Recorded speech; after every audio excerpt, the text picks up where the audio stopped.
Honorable members, at the break, we were debating the resolution. I presume we are now ready. As many, the chair recognizes the honorable member for Central Grand Bahama. Thank you very much, Madam Speaker. And I'm glad you said Central Grand Bahama and not Angleston.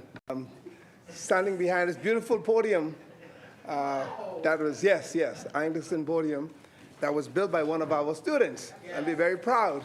It's a government high school student. Yeah, one of our mayors. So thank you very much, Angleston, for allowing me to model this again today. Madam Speaker, before I go into the main debate, with your leave, I would like to just mention a few items. One of those items, Madam Speaker, is that last week was a good week, Central Grand Bahama. The Member of Parliament for Central Grand Bahama want to extend a thank you to the Ministry of Youth, Sports and Culture, the Grand Bahama Hall of Fame Committee, and the Ministry of Grand Bahama for inducting me into the Grand Bahama Sports Hall of Fame on last Saturday. So, congratulations, honorable member. Central Grand Bahama is recognized, Madam Speaker. It was a good moment. It was a surreal moment, and I was happy to be recognized along with, I guess, 33 others. So it was a very good class of inductees. So I've earned my gray jacket. Oh. And secondly, Grand Bahama, Central Grand Bahama also, I guess, achieved a wonderful feat. So I want to apologize to my colleagues from Marcus City and West Grand Bahama, Pine Ridge, and East Grand Bahama in the Grand Bahama Games. The Central Grand Bahama, listen to this. Cat Allen is not here today. He would have been proud to hear this. The Central Grand Bahama Braves won the Grand Bahama game. I say in first place was Central Grand Bahama Braves. Second place was East Grand Bahama. Third place with the bronze medal was West Grand Bahama. Thank you very much. In fourth place, They have fourth place? fourth place, Madam Speaker, like Darren Medal would say, with almost 0 points, Pine Ridge. And bringing up the rear in fifth place with 0 points was Marco City. But what was good, Madam Speaker, about that was that the camaraderie of all of us was shown. The athletes, the organizers, Darrell Ware and Helena Cooper and the rest of those organizers did a wonderful job. Right, yeah. And what was so refreshing, Madam Speaker, and to the Minister, most of the athletes that represented us in volleyball, soccer, basketball, baseball, they were young people. Yeah, they were very young, and they were excited to go out there. They made new friends, got to know where their neighbors were. So the future is very bright for sports in Grand Bahama. And based on that, Grand Bahama served notice to the rest of the Bahamas that we coming next year to win the Bahamas Games. Right. And you know, West Grand Bahama was so upset that he could have gained more points. He threatened all of us and said, next year he's going to bring V.J. Edgecombe, John Quell Jones, and Buddy Hill to represent West Grand Bahama in basketball. That's right. Madam Speaker, so again, our honoree was Mr. Churchill Tenor-Knowles, who was an icon in sports. He was there, and we also want to extend condolences to him on the loss of his brother. Madam Speaker, another thing I want to mention is that I noticed the Minister of Tourism is not here. That is the Minister for Grand Bahama. But we have a situation in sports again in Grand Bahama, Madam Speaker. The golfers are in a very terrible state. There's one golf course in Grand Bahama at the Reef, and there's word that will be closed. So there's no place. And at one time, Grand Bahama had 8 golf courses. And the only one, I believe, in the world, the first one with the 27 hole was in West End, at Jack Tower. So we went from 8 golf courses right now to 0. So the players right now, they are very in a bad state, depressed. I am one of those players. And we have a lot of high school students who play golf. And that is an avenue for them to gain scholarship to go off to college. We sent quite a bit of last year, but as it is right now, the golf course is in danger of closing down. And we want to see what we can do to find a way whether the government can work with the local, with the new owner, or one of the golf courses in repair, put it in a state of play so that persons could play golf. Because a lot of our winter residents are complaining they're not coming back to the island because golf is one of the main attractions. So I just want to put it on the floor that we have a situation in Grand Bahama in that regard. Pardon? The Reef Golf Course right now is the last one. Yeah, and right now as it is now, it's only open 2 days out of the week, Saturdays and Sundays. So that's really, really tough. And I remember on the weekends, there were a lot of golfers out of New Providence coming to Grand Bahama on the weekends for the week just to play golf and hang out. And that opportunity is no longer available. And finally, I want to say to the boating community, we have 2 ramps, Madam Speaker, that is now operational. The ramp in Hunters is now down, and the one in Hannah Hill was placed last week. And this weekend we should be able to open up and allow the boaters to get in and out of the water. And we have also ordered some navigational lights, some port light and starboard light. In case you don't know, port is the left side of the boat, starboard is the right side of the boat. So we're putting up navigational lights at those ramps, as well as solar lights, so that mariners who want to launch before sunrise or even after sunset, they can see. Those who are out to sea can find their way into port. And to the Minister of National Security, we would like for you to partner with us in this initiative in that we need cameras to be stationed at those locations to ensure that we don't have any illegal activities where persons can come in illegally into the country. So the ramps are there, we have lights up, but we would like to install security cameras at those sites to monitor the area. So I reached out to the Defense Force here in Grand Bahama. I wasn't able to contact him, but I'm speaking to him as the minister to see if we could have some cameras installed at those areas to help monitor the areas. One is in Hunters, Grand Bahama, and one is in Hannah Hill. So it'll be good if you can partner with us on that initiative. And what we're trying to do is create more than just a ramp. We're trying to create these small village seaports where we're now putting in vendor stall, putting in tables for playing dominoes, putting in fish cleaning stations, where they become an activity hub. So we can have these small sea hubs, seaports in places like Hannah Hill, and places like Hunters, and East Grand Bahama. The model is there. I could partner with you in those initiatives. West Grand Bahama, we have the model, so we can work together to create these little seaports where our local communities can be empowered. So once again, Minister, I will touch base with you after and give you all of the details in that regard. Madam Speaker, the matter before us today is a critical matter and one that I will, as usual, be very brief on.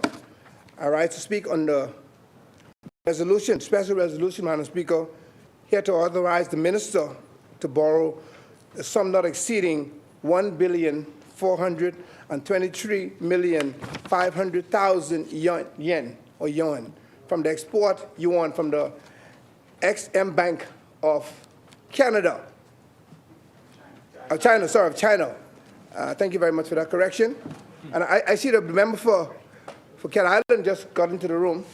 And you missed, member, I announced that Central Grand Bahama won the Grand Bahama Games, and they call the Central Grand Bahama Braves. I don't know where the name came from.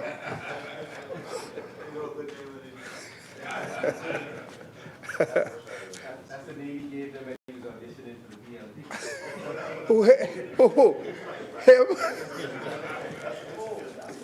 Oh. Madam Speaker, let me be clear from the onset. Madam Speaker, and I believe Marcus already mentioned it and others before me mentioned it, no right-thinking Bahamian stand against the expansion of health care in this country. It is much needed. The resolution states that the growing population in the island of New Providence and the wider Bahamas requires an additional hospital facility. We agree with this, Madam Speaker. The doctors agree. The patients waiting on gurneys in corridors at the PMH and other local healthcare facilities also agree. However, Madam Speaker, while we support the objective, we have in this place a constitutional and moral duty to scrutinize the method. We are not just rubber stamps. We are the guardians of the public purse. Madam Speaker, the currency risk, in my view, and I want to speak to that. Let us look at the currency. I'm going to take a different approach to my presentation today. This resolution does not ask us to borrow in Bahamian dollars, nor in US dollars. It asks us to borrow in renminbi, Chinese money, the Chinese yuan. While the resolution, Madam Speaker, allows for such other currency, the headline figure here is the yuan. Madam Speaker, the Bahamian dollar is pegged 1-on-1 to the US dollar. We do not have a peg to the Chinese yuan. What happens, and again I'm asking the question, what happens if the yuan strengthens significantly over the dollar over the next 20 years? 20 years life of this loan. What happens? We could end up paying back millions more in value than we borrowed, and I stand to be corrected. Recommendation, Madam Speaker, I ask the Minister to table the hedging strategy. We must have a strategy in place. How are we insulating the Bahamian taxpayers from foreign exchange volatility on a loan of this magnitude? Something for us to think about. Madam Speaker, we are asking to borrow 73%. The question that I want to ask is, where is the rest coming from, Madam Speaker? I direct your attention to the third clause of the resolution. It states that this loan represents not exceeding 73% of the amount of the commercial contract. Basic fact compelled me, Madam Speaker, to ask, where is the other 27% coming from, which also is a significant amount. If 1.4 billion, if 1.4 yen is only 73%, the total project cost is roughly 1.95 billion yen. Is the government paying the remaining 27%? Hundreds of millions of dollars upfront in cash? Do we have that liquidity? Or will we see another resolution shortly to borrow the counterpart funding? Questions I want to put to the floor, Madam Speaker. The resolution limits the borrowing to 72% of the contract. This implies the commercial contract is already negotiated. Madam Speaker, we cannot, as I said earlier, we are the guardians. We cannot sign a blank check. If we are approving the loan for the contract, we ought to see the commercial contract that dictates these terms. Madam Speaker, the resolution justifies this loan by citing the growing population in the island of New Providence, and I also already spoke to the condition of our healthcare facilities. Madam Speaker, while I sit in the Bahamian Parliament in Nassau, I also represent the voices of the family islands. While we acknowledge the capital needs, we must ask, Madam Speaker, does this loan, and I believe Todd Pine will speak to it, does this loan include borrowing for healthcare infrastructure in Grand Bahama, Abaco, or Exuma? When we borrow 1.4 billion yuan, we use up a significant portion, in my view, of our borrowing capacity under the Public Debt Management Act 2021. We must ensure that by pouring this concrete in Nassau, we are not sealing the fate of clinics in the family islands to remain in disrepair for another decade. Madam Speaker, I want to speak to the Bahamianization of the project. Madam Speaker, this is an Exim Bank loan. History teaches us, and I was the architect for the project for the National Stadium, that these loans often come with tied aid, conditions that requires the use of Chinese labor and, of course, Chinese material. If we are to saddle our children with this debt, we must ensure, Madam Speaker, the money circulates in our local Bahamian economy. Madam Speaker, how can we make this better? We must make mandatory joint ventures.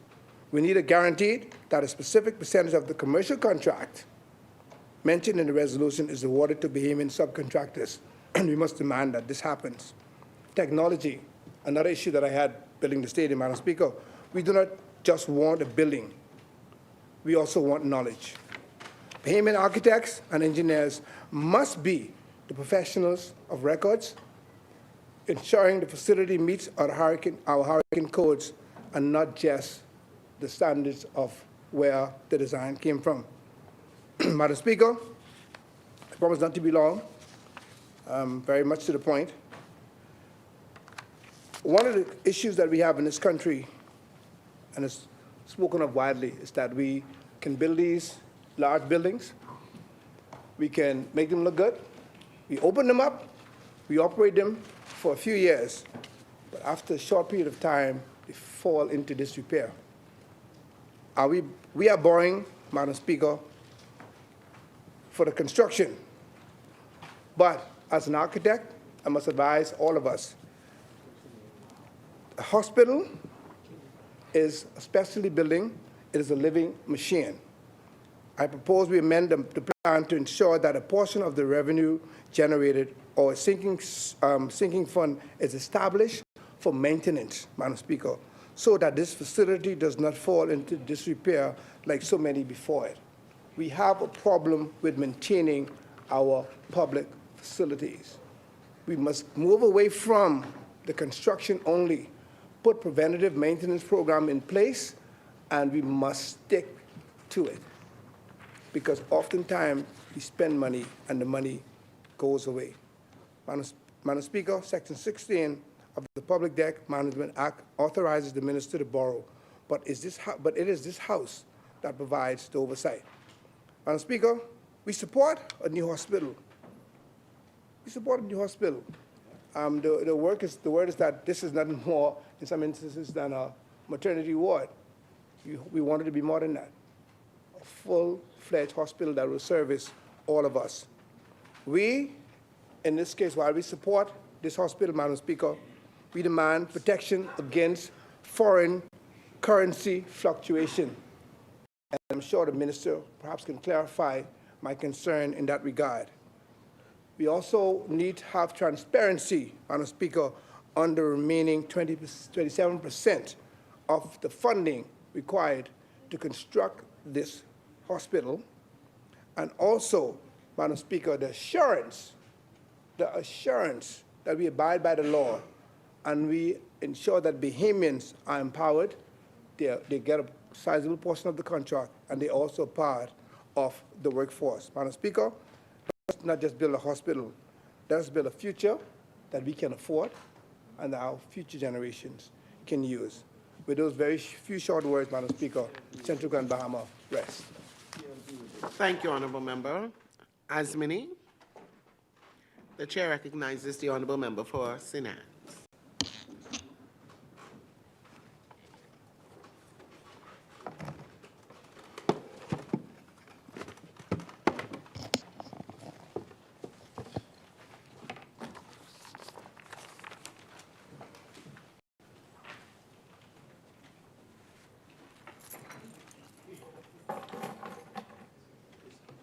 We're living in some serious times, Madam Speaker.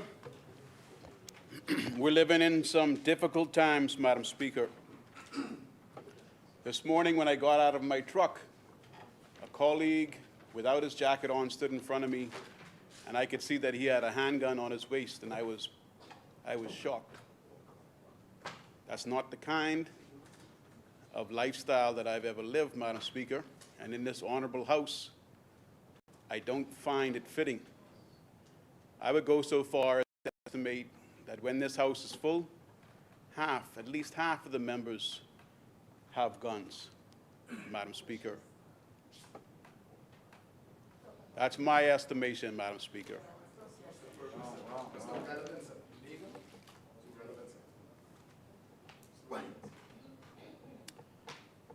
We are living in some serious times, Madam Speaker.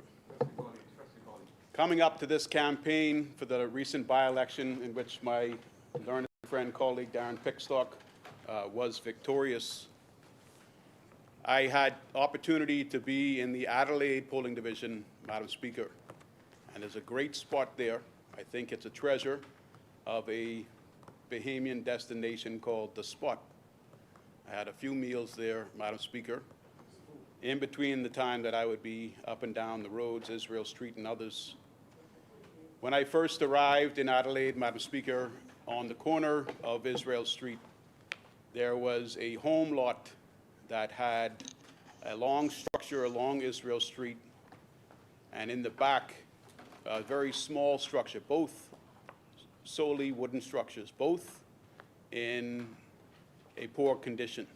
The structure in the back looked like it could fall over in a heavy wind, and promises were made, supplies were on the way, and that building was rebuilt, Madam Speaker. There was a stack of plywood higher than a bar stool. There was roofing, felt, and shingles that went on what might be almost overnight. And on top of that stack was a fine Bahamian wearing a PLP hat. Difficult times, Madam Speaker, and it's eye-opening to see that it takes a by-election in some instances for what I would assume are either party resources or are national resources to be applied properly for the benefit of Bahamians. Now, Madam Speaker, that home in Adelaide is not alone. Just during this lunch break, I went home. I got a plumbing problem. I have a house built in the 60s. So while it's still standing, clearly it's going to defy any future hurricanes. I'm down in a gully in the valley in Johnson Road, known as the Fox Hill community. There are leaks underneath the house from the old rusted pipes.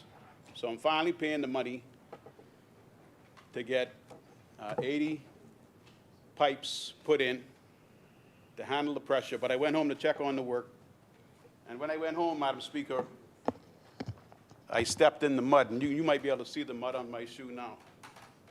You might be able to see the mud on my shoe, Madam Speaker. These are difficult times, Madam Speaker. These are difficult times, Madam Speaker. Madam Speaker, on top of the expected issues that would be going on with the Bahamian work crew at my home today, I was happy to get a message from my wife asking how I was doing. I was like, well, I thought it was Christmas already. You know, she inquired about me. Only when I get home, Madam Speaker, I'm talking to her, I'm trying to give her the rundown on this issue and that issue. And then she tells me she has her own issues in the house. And she says when she got home after dropping the boy to school today, the water wasn't on. So she went to go check the switch. You know, we had a constant leak under the house. That's why we're getting new piping done. And so as I'm hearing her now tell me this problem, my hands are dirty, my shoes are dirty, and I gotta warm up my own lunch. And now I can't even wash my hands, Madam Speaker, because the water's not coming through the house, Madam Speaker. These are serious times, Madam Speaker. And whether you live in Poland Division 1, Israel Street in Adelaide, or you live Johnson Road, Fox Hill, Madam Speaker, we're all feeling it. We're all feeling it. I don't have a driver, Madam Speaker. I don't have a government vehicle. I got to pay my own gas. Madam Speaker, I'm feeling it. I'm feeling it, Madam Speaker.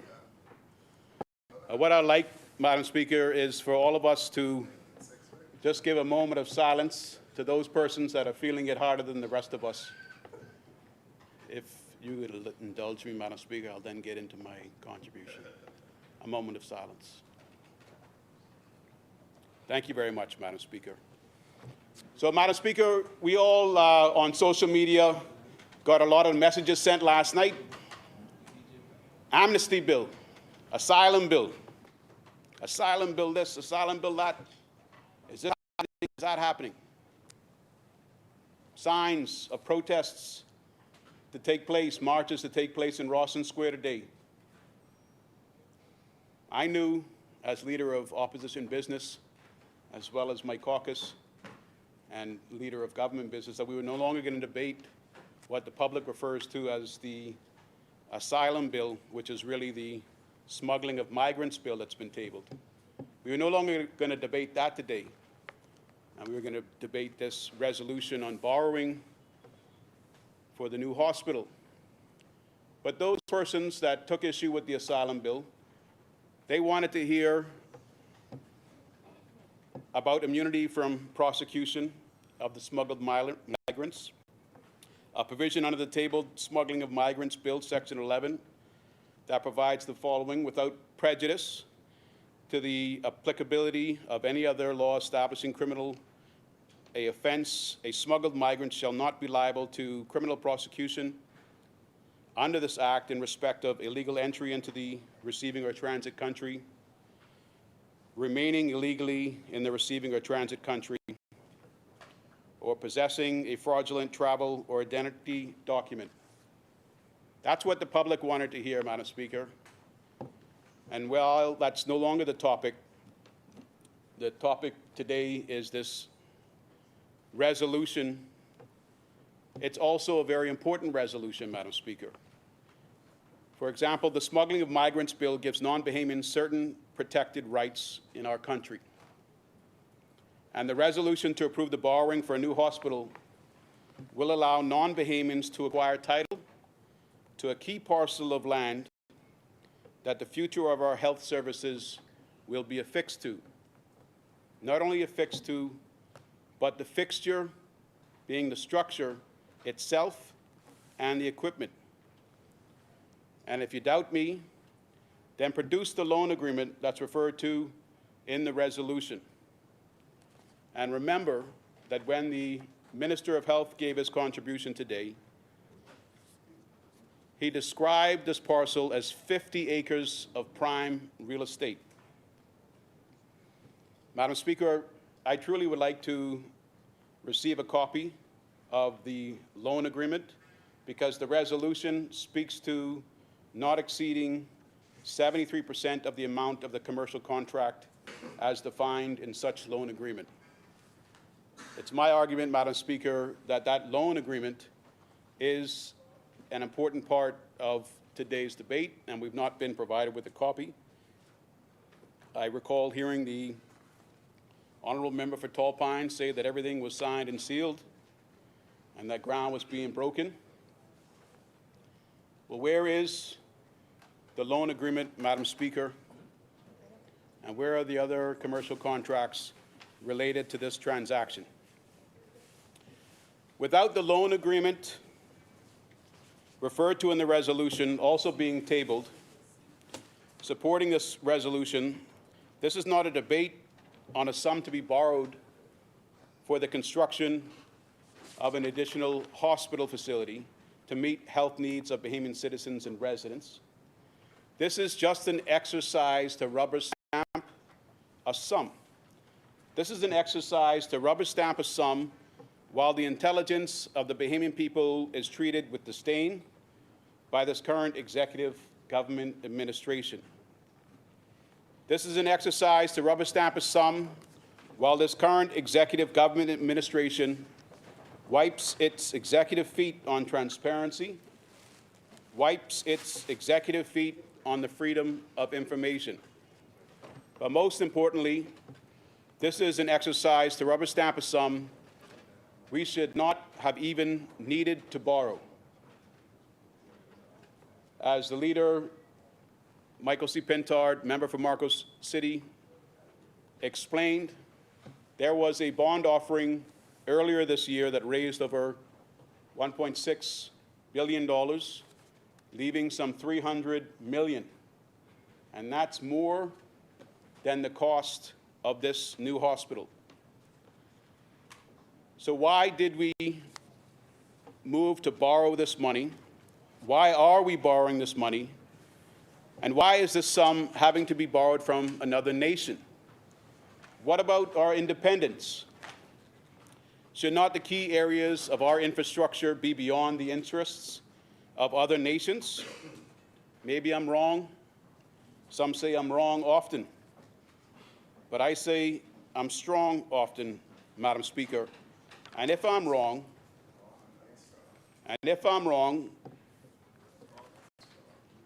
then tell me the land the hospital will be built on is not going to be collateral secured by the Export-Import Bank of China until their loan to Dr. Darville is paid off.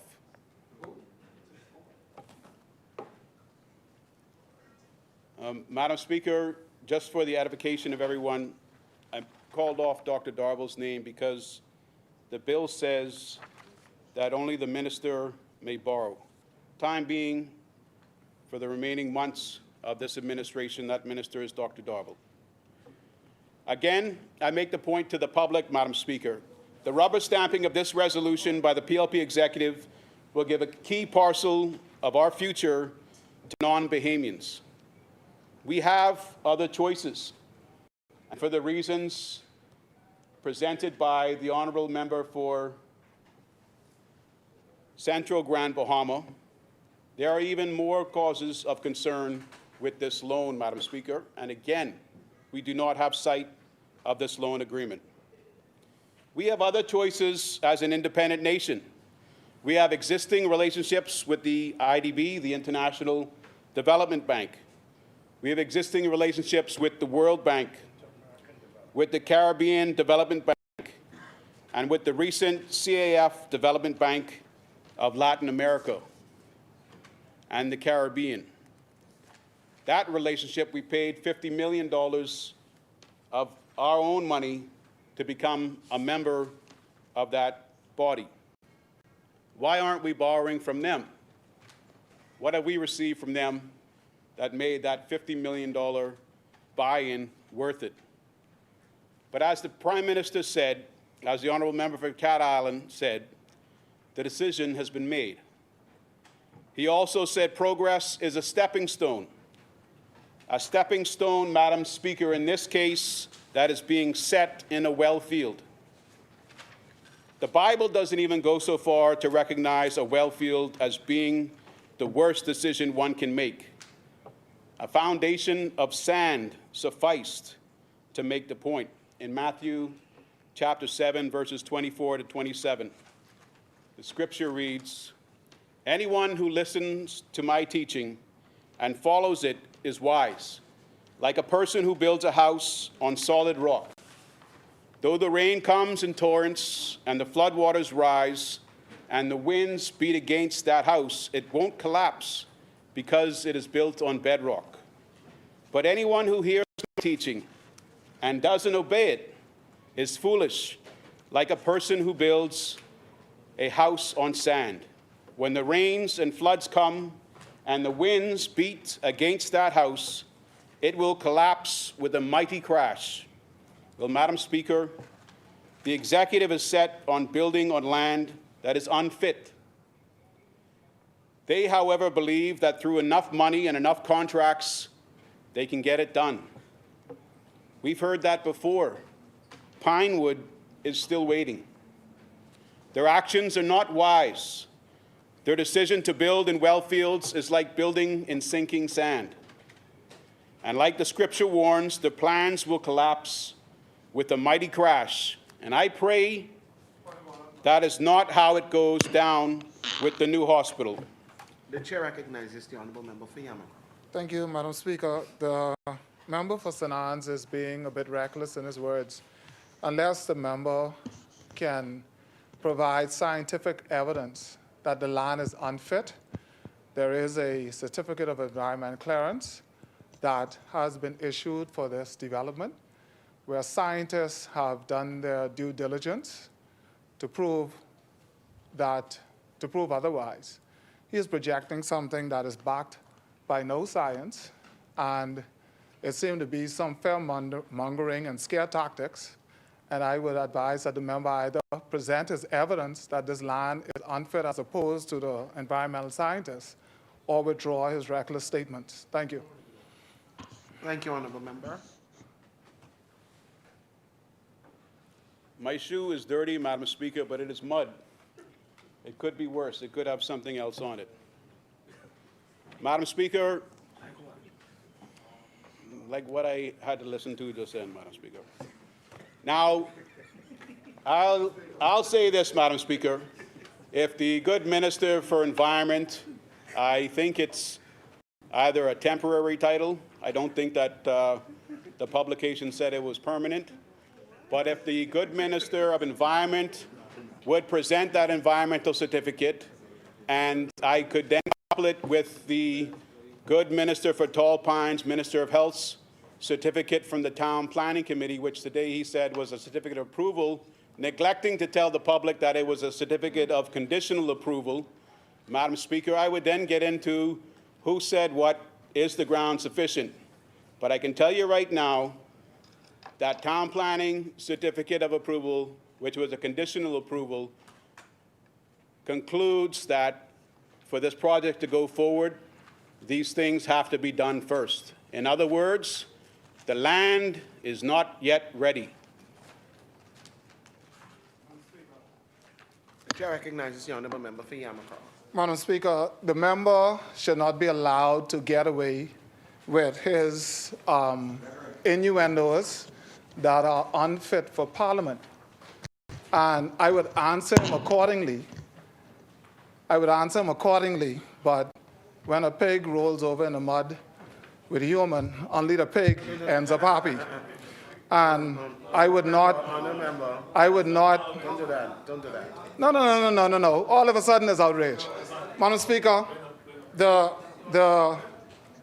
Madam Speaker, I'm saying I would not stoop to the level because and the member for St. Barnabas can jump and cheer him on. We were speaking about a scientific matter that in a parliamentary submission that he made, right?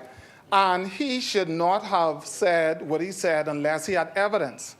Again, the members are asserting without proof and then asking for us to prove that what they're asserting isn't true. This is not only morally wrong and reckless, it's just improper. And the members should know better.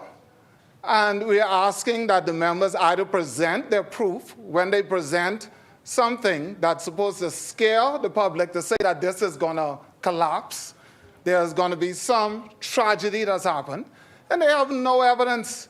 And this is an honorable place.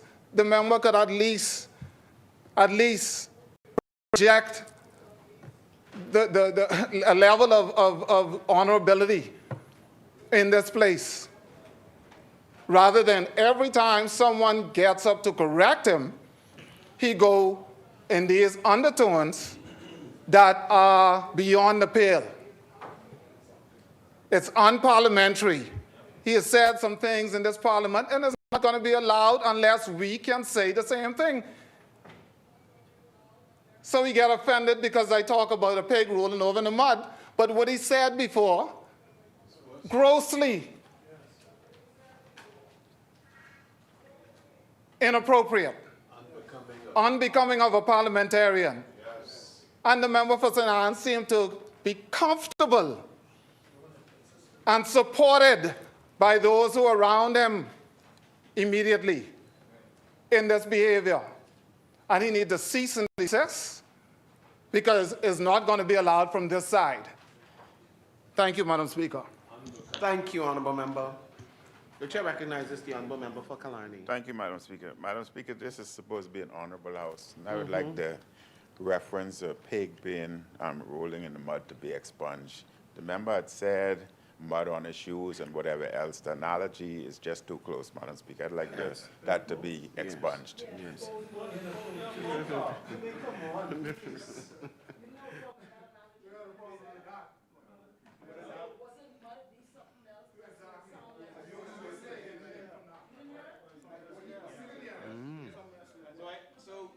I didn't say anything. All of your minds went to what you thought I was meaning. So your mind has taken you where you arrived at, not my words. Listen, Yamacraw, don't stand up again and try to threaten me, please. Everybody's tired of you interrupting my 30 minutes of contribution. You can do your ministerial statements as much as you want. Take all the time you want. All I got is 30 minutes. Honorable members, I will expunge pig rolling over in the mud, as well as I will also have stricken from the record the fact that something, whatever it was, will to the bottom of your shoes other than the mud. Okay? Listen, we got to remember now, the world, you know, I am just really, I have to always remind us that the world is watching. And I have friends and family around the world that tell me that they have watched the parliament. Earlier, it was about a government being corrupt. And now we're talking about whatever the bottom of your shoes and pigs rolling around mud. We have to be careful, you know. We have to be careful. We're a small country. And we rely on the various parts of the world for various things. And we want to attract investors to come here. But what they want to do in business with us? When pig rolling around in mud and some other than mud to the bottom of your shoes and be corrupt, I wouldn't. So we have to be careful what we spread out there and we put out. Because while members in here may be cheering their members on, laughing and thinking that's cute, the world scoffing at us. So we have to be very careful about the precedents and the messages we send. And it ain't confined to these walls. It's confined to those lenses. So let's stop it. Let's stop and let's debate what is at hand and stop trying to undermine one another. Listen, the people of this country will speak, and they will speak loudly no matter what you throw at one another. So let's do it in decency. Let them see that they sending decent people to the House of Assembly and not a bunch of vagabonds. We have to do better than that. And I'm not going to allow that to continue on in this debate and any other time now. Because I have to live in this country. And I don't believe that I'm living in a corrupted country. I believe that I'm living in a wonderful country called the Commonwealth of the Bahamas. And I wouldn't go anywhere else other than this place here. St. Anne's, let's move. Thank you, Madam Speaker.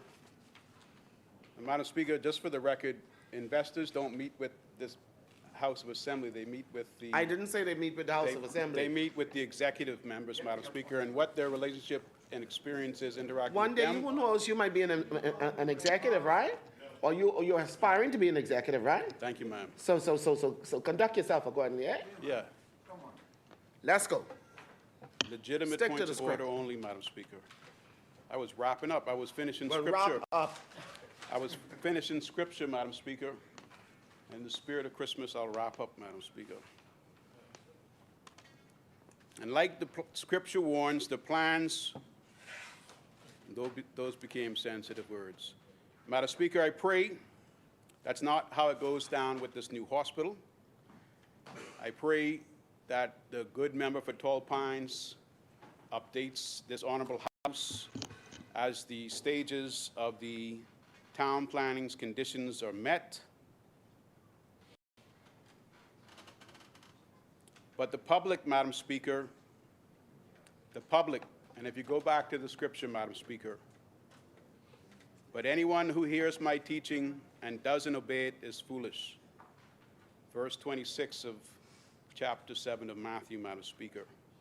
The public has made clear their concerns, and whether right or wrong, the executive is going forward with this site and with this loan, despite what the people say.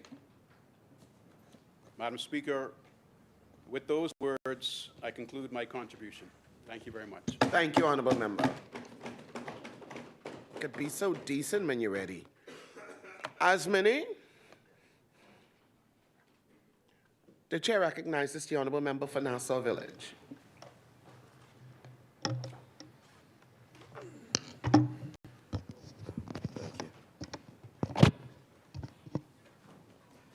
Good afternoon, colleagues.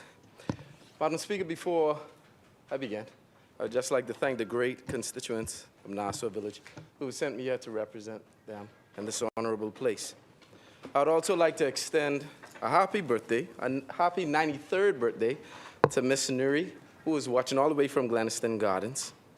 And I'd also like to recognize and thank the honorable member for Garden Hills for the pre-Junkanoo rush, the Kalik rush. I joined him and the Minister of Agriculture. Madam Speaker, I can truly say that culture, the Bahamian culture, is alive and vibrant, and to see the amount of young people, the amount of students performing, to see the amount of their family members who came out in support was truly a testament to the good job that the minister is doing. And I thank you for convening such a, I would say, seamless production. Madam Speaker, to the crux of the matter. The reality is that the Princess Margaret Hospital previously called the Bahamas General Hospital, is 71 plus years old. Madam Speaker, 71 plus years. That's 1953, preceding the independence of this great country. Madam Speaker, as I did my research on the lifespan of hospitals, they're supposed to run or are supposed to last 30 to 40 years. It speaks to the need for a new facility, Madam Speaker.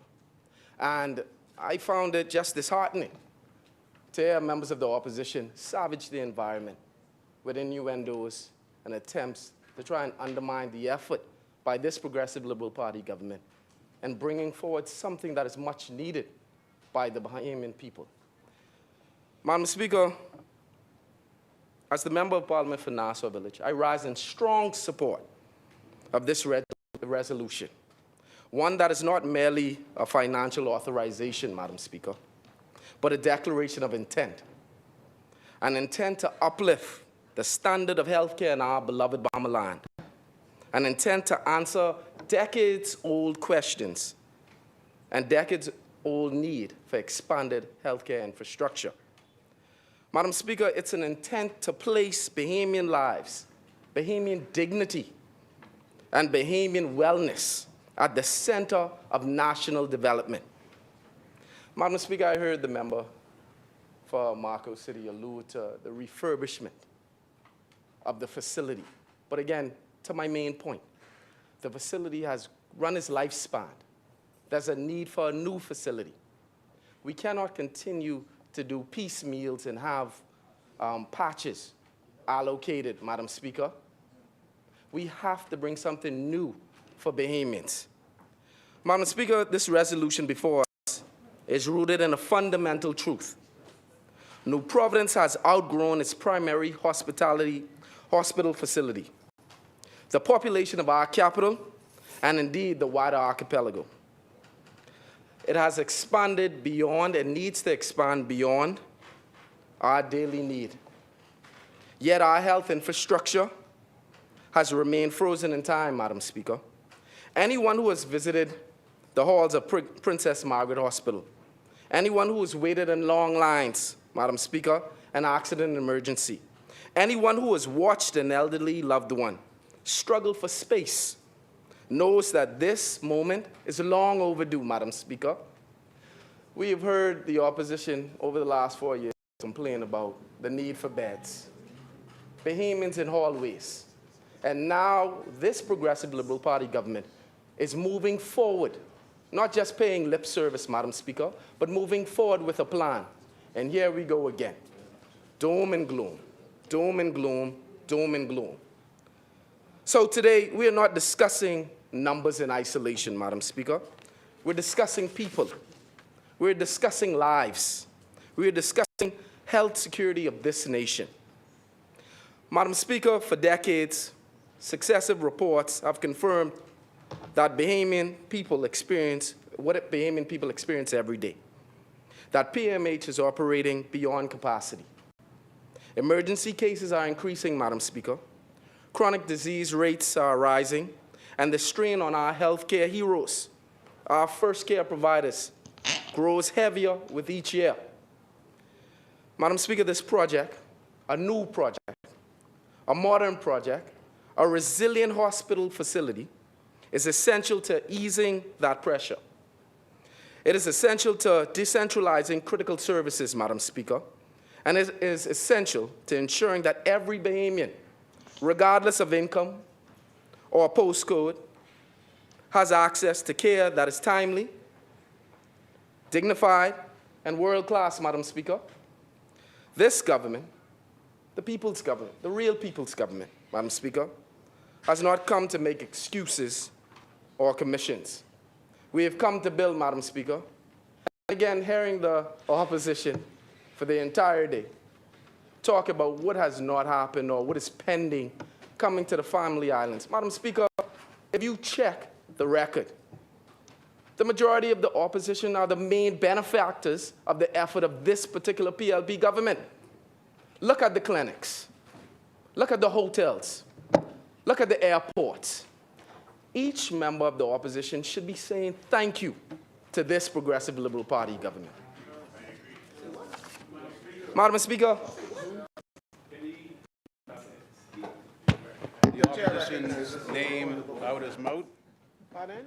Can he keep the opposition's name out of his mouth and just stick to the debate topic?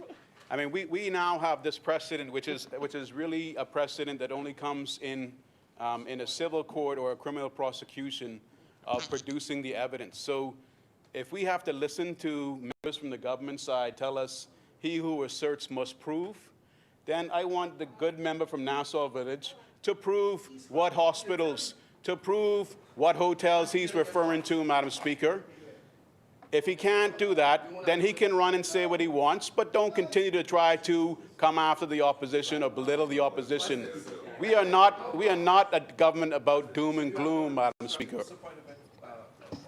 The point of order, Madam Speaker, is that if the precedent, Madam Speaker, if the precedent is that he who asserts must prove, have him now produce the hotels in the Family Islands that this administration has created. Have him now produce the hospitals in the Family Islands this administration has created. And if he can't prove what he's asserted as in line with the precedent, have him withdraw those comments, Madam Speaker, or in your authority, strike them from the record. Thank you. Chair recognizes the honourable member for East Grand Bahama. Thank you very much, Madam Speaker. Madam Speaker, the member said that members of the opposition, including myself, should be thankful. Madam Speaker, I have spoken in this place about Sweetings Key. I've spoken in this place about the docks in Sweetings Key, the school in Sweetings Key. I've spoken in this place about the school buildings in High Rock, the school buildings in Freetown. I've spoken in this place, asked questions about the school that was supposed to be built or that was announced to be built in High Rock. I've spoken in this place asking questions about the airport. We've spoken in this place asking questions about the hotel, which we have still not received any answers for. The hotel is in my constituency. So, Madam Speaker, please tell me, what should East Grand Bahama be thankful for when we... I am a member of the opposition.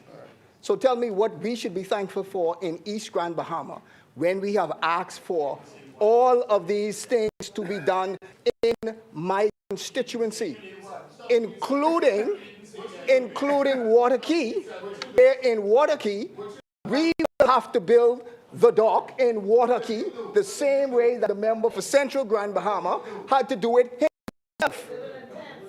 So, Madam Speaker, it is fine for him to make his point, but please do not bring the opposition in making his point. Make your point.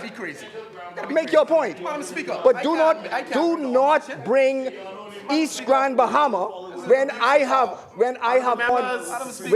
Madam Speaker, have brought these points about East Grand Bahama time and time and time again. We have spoken about these points. Ready? Madam Speaker, if I may. Madam Speaker, if I may. Hold on. Madam Speaker, like I said, my grandparents always say, when you throw a rock in the bush, you ever get hit, they committed the crime, right? Madam Speaker, he was a part of the former F&M government that did nothing for Grand Bahama, right? The dock still is unfixed. His government fixed no docks. His government never took on the port department to even bring the much needed relief to Grand Bahama. You want to talk about what this government did? Yes. We're taking on the bullies for you. You've been here 5 years. So you could be better. Tell us what you've done for Grand Bahama. Madam Speaker. Tell us what you've done for Grand Bahama. Madam Speaker, as we started, Madam Speaker.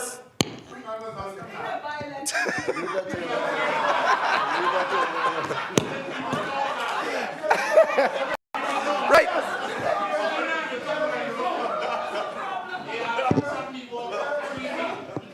Madam Speaker, Madam Speaker, I visited Grand Bahama, and it's a beautiful island. And to see the new airlifts to see the new airlines coming into Grand Bahama was truly a testament to this government, Madam Speaker. He wants to know what he should say thank you for. Say thank you for the volumes of tourists coming to Grand Bahama now. You see, Madam Speaker, sometimes you just bait them out a little bit and let them come. Speak to people from Grand Bahama. Madam Speaker, Speak to the people from Madam Speaker, Speak to them. the government of the Bahamas has negotiated concessional loans, right, with the Export-Import Bank. Madam Speaker, I heard the member for Central Grand Bahama ask, why renminbi or yuan? The reality is that whenever the lending institution or the lending country affords a loan, they prefer to do it in a recognized international currency, that is US dollars, or in their preferred currency, which is renminbi. So just to provide clarity to the nation watching, right? Again, I took extreme opposition, and I felt disheartened again by the constant reference to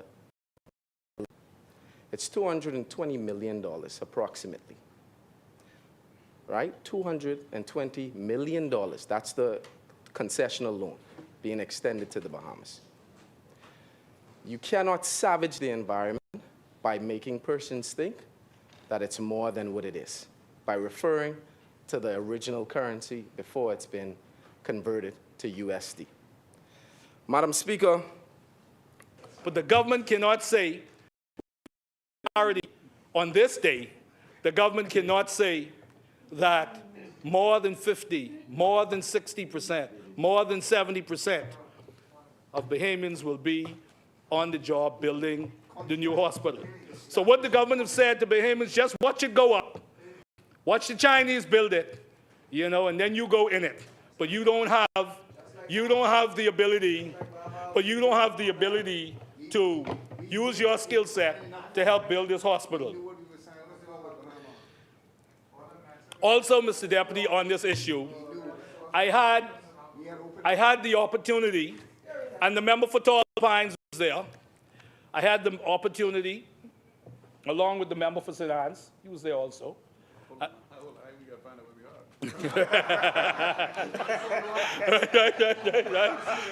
Spoken like an attorney.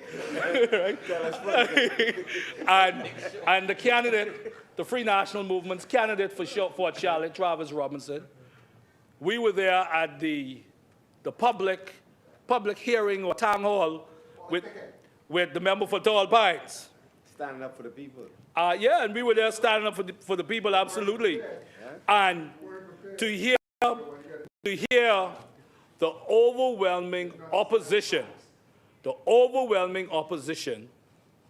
of residents from the area to this project for a myriad of reasons. And they were passionate, they were articulate, they were not incentivized by anybody. These were just people who they don't want a hospital there. And knowledgeable, absolutely, knowledgeable. Because they've been living, obviously, in this area for some, we heard some for 40 years. For 40 years. But what you did not hear much of in there, and I can't recall, and the member for Tall Pines could tell me, and I stand to be corrected, and the member for St. Anne's could correct. You were there, right? Okay, that's the place you were there. Okay, just making sure. There was not an equal support in there for the hospital. I don't recall one person standing up and saying they support it. And tell me, I'm not exaggerating here. I don't recall one person, and this had to be a room of about, I would say maybe about 70, 80 people, that's correct? Was more than that? No, I don't know about that. But the point is, though, not one person got up and there and said, you know what? You know, not one person got up and said, we support this hospital. They talked about the flooding. They talked about the flooding. Don't insult those people. Don't insult those people. Don't insult the people of Fort Charlotte like that. Don't insult the people of Fort Charlotte. Don't.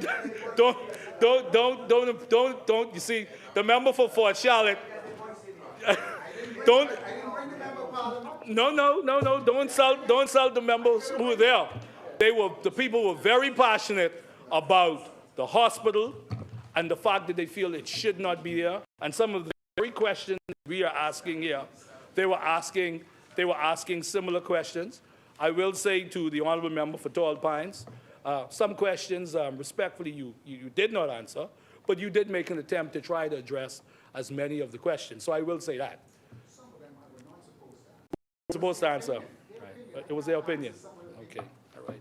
But their opinion is very important, though. Their opinion, and as a number of those residents said, they said, basically, Minister, you really ain't come to hear what we have to say because y'all gonna do what y'all want to do anyway. Yeah. That's what they said. That's what they said. Yeah, well, that's an important opinion. No, that's opinion. That's an important opinion because we're not building the hospital for us. We're building it for them. Yeah. Right. So you can't be dismissive. No, but that's their opinion. Right. That's their opinion. Right. How much? But the question for the government is. Other than it being for show, just to say you had it. Tick the box. Right? Tick the box. Mm-hmm. Did you really consider? No. Did you really consider the concerns that the people of the Fort Charlotte area, in particular that area where the hospital is, did you really take it into consideration what they were talking about? Yes. For the members involved. The chair recognizes the honourable member for Tall Pines. Thank you, Mr. Deputy. I want to make it very clear that at the town hall meeting, I presented exactly what the government proposal was for the hospital. The floor was open for any individuals at the town hall meeting to state their opinion. Their opinion went on record. Their opinion was assessed and taken into consideration by the town hall committee, and I have confidence in the government systems. Just as we did our 2 town hall meetings for the hospital, people came, some were for, some were against. Everything was documented, and at the end of the day, a decision was made. So to come here and ask me if I really took them into consideration, it's almost a slap in the face. It is. It is. It is. It is a slap in the face because you're pretty much saying that the whole thing was staged. And I find that to be very disrespectful to our professionals who are part of the town planning committee.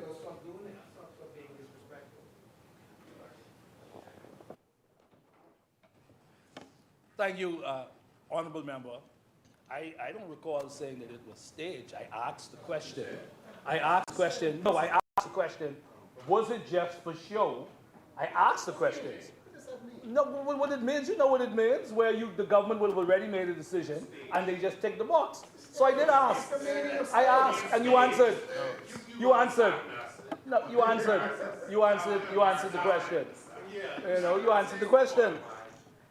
But again, Mr. Deputy, this, for the last 4 years, for the last 4 years, tremendous pressure they put you under. The member for Tall Pines and this government has continuously talked about how they're transforming healthcare. But the reality of it is, many Bahamians see that the very fundamental aspects of healthcare have not been focused on with the degree of diligence in their mind, that it ought to have been.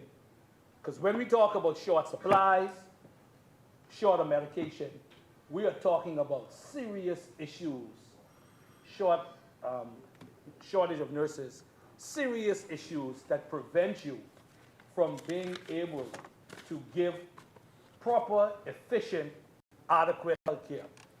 Now, as I said a few minutes ago, Mr. Deputy, we know that there have been some long-standing issues. The member for Tall Pines have talked about it. But at the end of the day, the government of the day bears responsibility for the present conditions that the Bahamian people are facing. You don't get to choose the good things in this state and take hands off with the things that are not so good. So you talk about the numbers going up on tourism, right? You want to take credit for that. but there's no way you could try to knock, if you will, the condition of PMH. It does not work that way. So you must take responsibility for everything that the Bahamian people are contending with. The member for Kalani talked again about VAT on medication. They've made medication more expensive, another aspect, obviously, of ensuring that people get proper health care. As I wrap up, Mr. Deputy, and I'm not going to be long on this, but as I wrap up, we are supposed to be tomorrow, debating the smuggling of migrant bill. That has caused grief. No, it was scheduled for tomorrow. Right? It was scheduled for tomorrow, and the government moved it. Right? So there's great discussion. There is great discussion about it out in the Bahamian, out in the public, but definitely in our caucus about certain aspects of that bill. And while the member for Marco City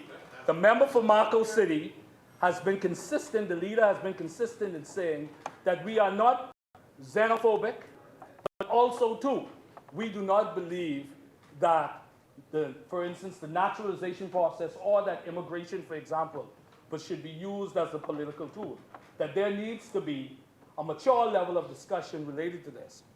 Today I had to go and take care of some matters, and I had my passport on me on the lunch break. Like American right? passport. You know American passport. Well, listen. I got one passport. Yours look just like that. Right? I got one passport. I got one country. I got one passport. One passport. It look just like that. But every member. Blue one look like that though. But every member has just one more minute, please, Mr. Deputy. Thank you. Every member has a passport. If you check the various indices, one or two indexes out there, the Bahamian passport ranks between 17 and 21 compared to other countries around the world. We know how important this is and what this says about us as citizens of this country. But there's a deep concern out in our population that the degree and the ease at which it seems to Bahamians that people can get this, whoever they may be, it is a problem. And they believe in many respects that we are not being diligent enough about our patrimony and our birthright in the Commonwealth of the Bahamas. And our party, under the leadership of Michael Pindad, has articulated our program, our SHIELD, Operation SHIELD, and what we would do with immigration in this country. But I am telling you out there, no, I'm not telling you anything you do not know. The Bahamian people are seriously concerned about our borders, and again, the ease at which, in their mind, the ease at which persons are getting this passport, a passport that is ranked 17 and 20, between 17 and 21 out of a rank 78. People would love to come to this country and become citizens of this country, but the Bahamian people feel we are not adequately protecting this passport. And so I've only said that on the heels of the debate. Let us keep that in mind, and we could run around this all we want. We can run around this all we want. At the end of the day, the Bahamian people are concerned, truly concerned, Mr. Deputy. Mr. Deputy, I thank you very much. Thank you, Honourable Member. Thank you very much, Mr. Deputy. The chair recognizes the Honourable Member for Nassau Village. Thank you, Mr. Deputy. I just wanted to respond to the member and my official capacity as Parliamentary Secretary in the Ministry of Foreign Affairs. The Chief Passport Officer responded more than adequately to claims that, or any type of, I would say, implications that the suggestions that the member was speaking about. The Bahamian passport is secure. Mr. Deputy. The Bahamian passport is secure, so much so that Bahamians have been calling members of parliament complaining about how rigid and how strict the processes are. So I think it's a bit irresponsible for the member to suggest and be otherwise. Thank you, Honorable Member. Yeah, Honorable Member St. Barnabas, I'm going to give you a chance to respond. Yeah, okay. Let me just say, Mr. Deputy, I preface my remarks by saying the great deal of paraphrasing responsibility that this requires. I said what some Bahamians feel, the ease. Now, that's what Bahamians feel.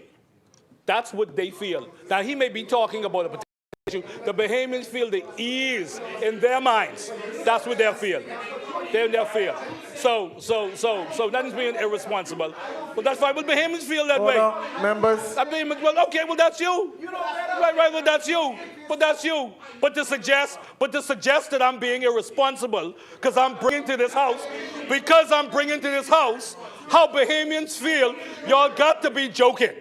Y'all got to be joking. And if y'all were serious, y'all wouldn't have responded this way. Thank you, Honorable If y'all were serious. Thank you, Honorable Member. The chair recognizes the Honorable Member for Yamakro. Thank you very much, Mr. Deputy Speaker. The member is out of order. The member does not speak on behalf of all of the Bahamian people. All of us in this house, you said the Bahamian people, all of us in this house are sent to this honorable place by a constituency of persons who we represent.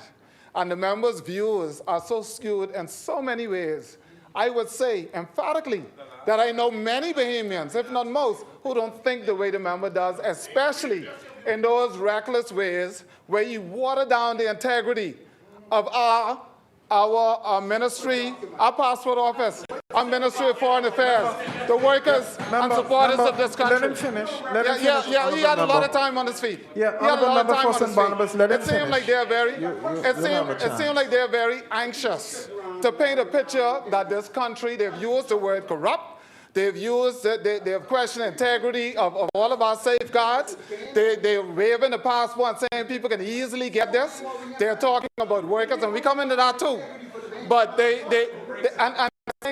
and people are saying this. I'm not talking to the same million people. Of course, there are persons who are all of us to the integrity of our systems have a level of concern. As a responsible leader in this country, the member should be able to articulate or to lay the fears of those persons who have concerns when it comes to reckless behavior that can float in the international arena to question the integrity of our systems and our people who help to govern those systems, our hardworking people. Thank you, Honorable I cry shame on the member. The chair recognizes the Honorable Member for Marco City. Thank you very much, Mr. Deputy. There was a time I penned a line that applies to members opposite at the moment, that those that are not outraged are out of touch. And I believe that you all are reflecting the fact that you're out of touch. The member has not accused the member of tall pines or Yamakro or areas, but here's what. Again, there have been a number of prosecutions. There have been a number of prosecutions in the Commonwealth of the Bahamas, and on Monday, we'll bring some. Sorry, if you are so sure about your position, you would be quiet and listen. You will be quiet. You will be quiet and listen, so you could speak up after. So again, y'all can shout all you want. I can take my time. You will have. Order, members. You will have an opportunity to look at the record. The record says that there are persons who've had fraudulent documents, who have unethically, illegally obtained passports, NIB cards, voters cards, etc. So there's an issue. So there is an issue. And so a member is not being shameful or irresponsible by sounding an alarm about the sentiments of Bahamians. a number of Bahamians have expressed concern and outrage. And so, of course, that's what he said. And so, so again, we do have some gatekeepers who are not acting in the best interest of the Commonwealth of the Bahamas, and we didn't say all of them, and we are entitled to say that, and we're going to hold them into account. So whether or not they are from an office defending a system that has flaws in it, for you not to believe for a moment that there are some flaws in our system, that there are some bad actors in our system, suggests that you are out of touch. And so on Monday, buckle up. Just buckle up. We'll have a lot to say. Buckle up on Monday. Honourable Member. The chair recognizes the honourable member for Nassau Village. Mr. Deputy, just to clarify, it's the sweeping generalization. That's the issue. The member for St. Barnabas does not speak for the Bahamian populace in its entirety, right? The sweeping generalization is the issue. And even to make such a proclamation on national TV, again, is irresponsible. And the member should, I would say, act with some form of discretion. The Bahamian passport is worth more than just politicizing and politically volleying. That's all that I'm saying, Mr. Deputy. Yeah. Okay. Honourable member for St. Barnabas. I'm going to give you a chance. I'm going to give you a chance to speak, but I don't want to. Yeah, we're going to continue with the debate after you. Yes. Yeah. So make your final point and let's Thank you move very on. much, Mr. Deputy. Mr. That's for Deputy, both sides, thank members. you, Mr. Deputy. Let me just be clear, Mr. Deputy. I called into integrity no personnel.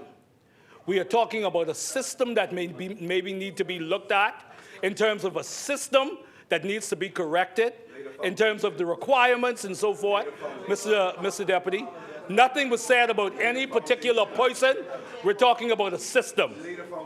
Thank you, Mr. Deputy. Thank you. The chair recognizes the honourable member for Long Island. Order, members. Thank you, Mr. Deputy. Mr. Deputy, I am overjoyed to rise in this place yet again on behalf of the people of Long Island, the great people of Long Island who have sent me to represent their interests in this place. Mr. Deputy, help me out here, man. I can't help myself, Mr. Deputy. Members, let Long Island continue with his contribution. Mr. Deputy, I rise on behalf of the people of Long Island to address this resolution authorizing the government to borrow 1.4 billion yuan, or nearly $250 million US from the Exim Bank of China for a new hospital in the Providence. Before I get to that, Mr. Deputy, I want to extend my condolences to a number of families in my constituency. The family of Mr. Kirk Pratt of Pine Ground, Long Island. I want to extend condolences to Audley Pratt and Kirk's family and kids. To the family of Mr. Michael Dean of Dunmores. I want to extend condolences to Joey Edgecombe and his mummy, who is Michael's sister, Elaine Edgecombe, and that entire family. To the family of Mr. Andrew Big Deuce Adderley. And I want to extend condolences to Big Deuce's wife, Maxine, and to the granddaughters, to Hemi, and that entire family. So Deputy, I also want to extend condolences to the family of Miss Meldora Cartwright, and family James Cartwright, and the entire family. I extend condolences to the family of Mr. Brent Knowles, to the family of Miss Marilyn Knowles, her daughter Amber Constantakis, and the wider family. To the family of Mr. Charles Marie of Grace, or Bonnie and Madeline and Mary, Palm, Floyd Marie, Alan Wells, the whole family, my condolences. And lastly, Mr. Deputy, I want to extend condolences to Captain Jed Monroe, the captain of the Island Link, the boat that services Sims in Saltburn, Long Island, on the passing of his mother, Miss Bernice Charlton. To both Captain Monroe and Sean, I extend condolences. Mr. Deputy, while no one in this country disputes that an additional hospital is needed, it is impossible, even borderline irresponsible, to discuss a new hospital, Mr. Deputy, without first acknowledging the catastrophic collapse of the healthcare system as it exists today.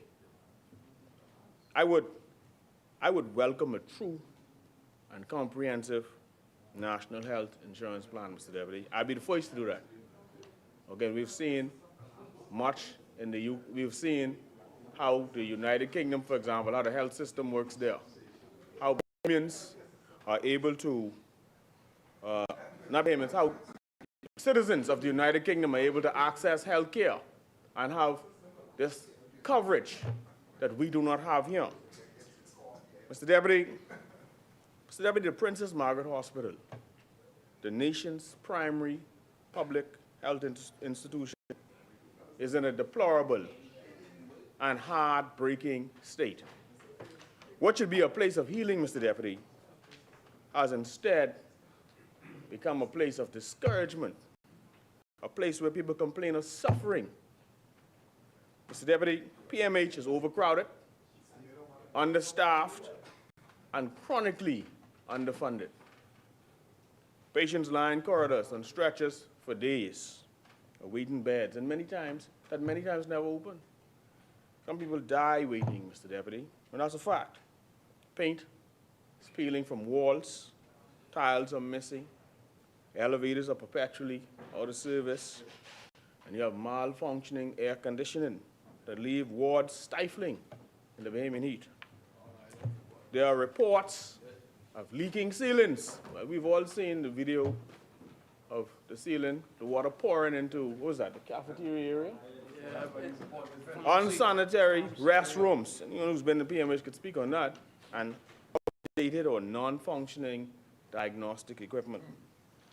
Nurses and doctors, some of our brightest, Mr. Deputy, and most dedicated professionals, struggle to provide health care under near impossible conditions. It's widely known that the morale is at an all-time low. Many times, these persons are complaining and improvising due to the lack of essentials. So they improvise to try to provide care. Families sit helplessly in waiting rooms that reek of neglect, Mr. Deputy. So, Mr. Deputy, I feel for our overburdened nurses and doctors, many times who work these double shifts in impossible conditions. I understand and hear the complaints about operating theaters that are outdated. I hear of the shortage of specialists that forces Bahamians to seek care abroad at sometimes personal financial ruin.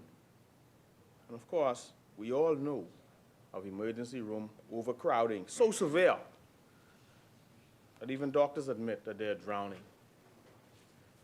Mr. Deputy, my constituents, the people of Long Island, those who have to fly to Nassau on emergency flights, they complain about flying in from the island on an emergency flight, but no ambulance to meet them at the airport. They complain about having to wait for hours and hours and hours in a corridor or the waiting area, even though they came on this emergency flight. They complain about waiting to die in some instances because the emergency issue worsens and worsens due to the delay and the wait times. Mr. Deputy, PMH is not just in crisis, it is a mirror reflecting the government's failure to properly modernize healthcare and to treat Bahamians with the dignity we all deserve. And so, Mr. Deputy, when we hear talk of a new hospital for women and children, I believe it is necessary to raise a pointed concern. While a specialized facility is certainly laudable, the broader general hospital infrastructure is collapsing around us, and that's a fact. We need a new or upgraded general hospital too. PMH is described by many as a debt trap, grimy, inadequate, and underfunded. we must ask whether we're putting the cart before the horse. Fix the general hospital first. Fix the basic infrastructure, or fix it simultaneously. Resolve the crisis at PMH before we lavish funds on niche election season projects without ensuring that the backbone of our national healthcare system is sound. Mr. Deputy, turning specifically to the resolution before us, this House is asked to authorize the Minister of Finance to borrow up to 1.4 billion yuan, that is 200+ million US dollars, which represents some 73% of the commercial contract for this proposed hospital project. And while we support modernizing the healthcare infrastructure, the government has provided no detailed project scope, no updated costing, no feasibility or demand analysis, no operating model, and no national health system impact statement. We are essentially being asked to approve one of the largest single-purpose borrowings in recent years blindfolded. Yes. You hear the minister talking about he's going to come back.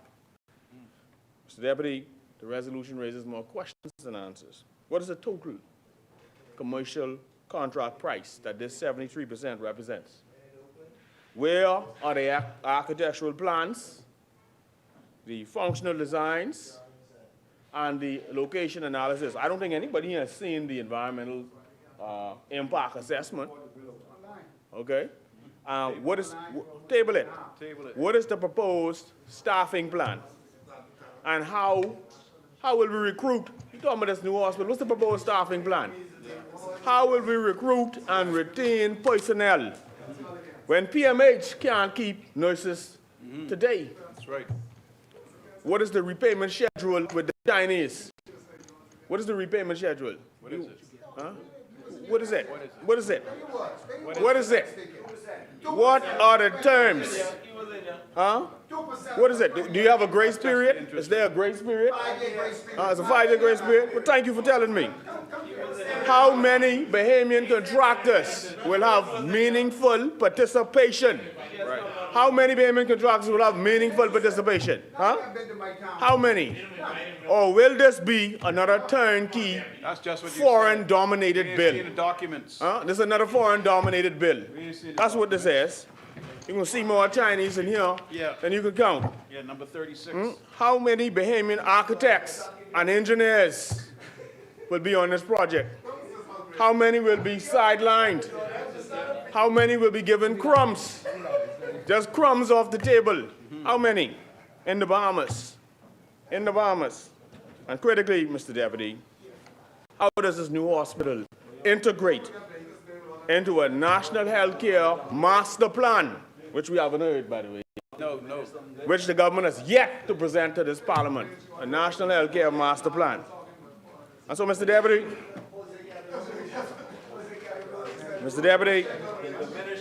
the resolution provides none of these. Yet they expect us to come in here and give them a blank check. A blank check. Finally, Mr. Deputy, firstly, Mr. Deputy, the borrowing cannot be divorced from fiscal responsibility. Borrowing 200 million US dollars, or the equivalent of that, must come with full transparency, not after the loan is executed. Mr. Minister saying he's going to come in here and present all these things after. Not after all the contracts are signed, and not before the House gives approval. Mr. Deputy, you must be in a different place. You ain't here. Mr. Deputy, Bahamians deserve to know whether this project will genuinely expand capacity or simply create another building while the system underneath remains broken. Yet another building, broken system, and who's going to staff it? That's the part we want to know. Without that, Mr. Deputy, without that information, the resolution risks becoming not a healthcare solution, but another example of the government speaking first or spending first and explaining later. Mr. Deputy, Our healthcare system is not merely strained, it is in a crisis. Bahamians feel it every single day. Every single day. Every single day. Every single day. Every single day. I can see that you're a literal fella. I can see that. You don't know figurative language. Mr. Deputy, in that sense, Mr. Order. Deputy, Members. Mr. Deputy, let's talk about the forgotten Bahamians, those of us in the Family Islands. Huh? This resolution speaks to the needs of New Providence, where the Family Islands are quietly suffering. We are suffering quietly and disastrously. In some islands, Mr. Deputy, some clinics are only open a couple hours a day. Couple hours a day. Couple hours a day. In fact, Mr. Deputy, I got a clinic in Long Island, Roses, fully refurbished. Not open at all. Size don't matter. Size don't matter. It's servicing the communities in South Long Island. It's servicing the communities in South Long Island. It's not one of the major clinics. It's a polyclinic. And it's serving the communities in South. Yeah, but it's a smaller clinic. It's a satellite clinic. And guess what? We have asked for a nurse many times in here. I have. And a nurse has yet to arrive, notwithstanding what has been done to bring that clinic into line. Mr. Deputy, many islands have no resident doctors. You know, some patients must pray that the nurse could stabilize them long enough to catch a flight. Mine. Many islands have non-resident doctors. Mine. I've been complaining about it many times in here. Many times in here. I said what I just said. Emergency evacuations, Mr. Deputy. Emergency evacuations. Sometimes people got to wait because you got to be sitting down waiting on the weather, waiting on if a plane could come, etc., etc. Clinics and pharmacies, Mr. Deputy. Clinics and pharmacies on these islands, or the pharmacy in the clinics, often have or lack essential medication. Often. Another complaint I've had in here. Islands with thousands of residents still lack ambulances, functional X-ray machines, and proper maternity care. And this is not merely inefficient, this is dangerous. Okay? So you have a two-tier system here. Some semblance of healthcare in New Providence for those who live in New Providence, because you got Doctors Hospital and some other places, and then hope and prayer if you live in some of these other islands. Mr. Deputy, I want to talk about the state of healthcare in Long Island. I want to speak specifically to Long Island. Long Islanders are some of the toughest, proudest people in this country. But we are oftentimes neglected and ignored and underserved. So Deputy, we have a clinic. We have two major clinics, Deadman Ski and Sims. But we have a clinic in Deadman Ski. And both of them need works, let me be clear. Major works. The clinic in Deadman Ski is outdated and undersized. The equipment is chronically down. We have a persistent shortage of doctors on the island. Resident, you're talking about rotating doctors. We know the story about rotating doctors. Long Island has had a doctor in the south and a doctor in the north for many years, up until this point, okay? And given the length of the island, you have persons who are disadvantaged due to the lack of a resident doctor at a particular time. You don't want a rotation. You come in for 2 weeks, you got a gap, somebody else come in, you go out again. People can't even get familiar with the doctors. The doctor can't get familiar with the people of Long Island, the residents, okay? And doctors have built these relationships with their patients and vice versa. And that is not happening. You have a system where emergency evacuations become harrowing experiences. You have where residents are forced to come to Nassau for basic diagnostics that many Caribbean islands and many small islands just like ours can provide at the local level. Okay? So when you talk about the government borrowing this kind of money, more than $200 million for a new hospital, it's all well and good. But in Long Island, we cannot get an X-ray machine, a CT scanner, a lab, a fully staffed emergency unit, reliable diagnostic imaging, a resident pediatrician or gynecologist, or somebody who could come in to provide those specialist services, adequate maternity services, proper medical transportation and emergency response infrastructure, a morgue. The morgue in Deadman's I've been talking about that in here for forever, right? The morgue's still sitting outside more than a year. I don't even know if that's working anymore. The weather has been hitting the, how would you know? How would you know? Was it connected? Was it connected? I'll follow up on that. I'll follow up on that. But you have a morgue, the morgue cooler, outside in the weather, in the yard. In the yard. In the yard. Okay? I'll follow up on that, rest assured. Outside in the yard. Okay? And Long Island is still being taken from Deadman's Key down to Sims, many miles away. Okay, in the back of trucks, which leads me to my next issue. The ambulances sitting there, still no drivers, still no EMT. We welcome the police to do it. Okay, if only they could come and do it. We'd welcome it. Those of us, I can speak for myself as the member of Parliament for Long Island. I just want my people to get the service. When last time, you know? A few days ago. Thanks for asking. A few days ago. The chair recognizes the honourable member for Tall Pines. I understand the passion for the member for Long Island. And yes, I would be disingenuous to say everything is well in the healthcare system in Long Island. But if the member was to be honest, and if he was home recently, he would have realized that our EMT mechanic was in Long Island, I think about 6 or 7 days ago, or maybe a little bit longer. The ambulance that was sent for Long Island is fully operational. The EMT was brought into New Providence and went through additional training and is fully qualified to move the ambulance from any jurisdiction in Long Island. I've worked very closely with the member, the Minister for National Security, and we have police officers who are trained to handle emergency medical vehicles. And all of these things are currently in place on Long Island. So I asked him to run a check because my information is telling me that my mechanic was there because there was an electrical situation with the siren. It was repaired, and the EMT person that is in Long Island has been brought into New Providence for additional training and is fully equipped to basically handle emergency situation on Long Island.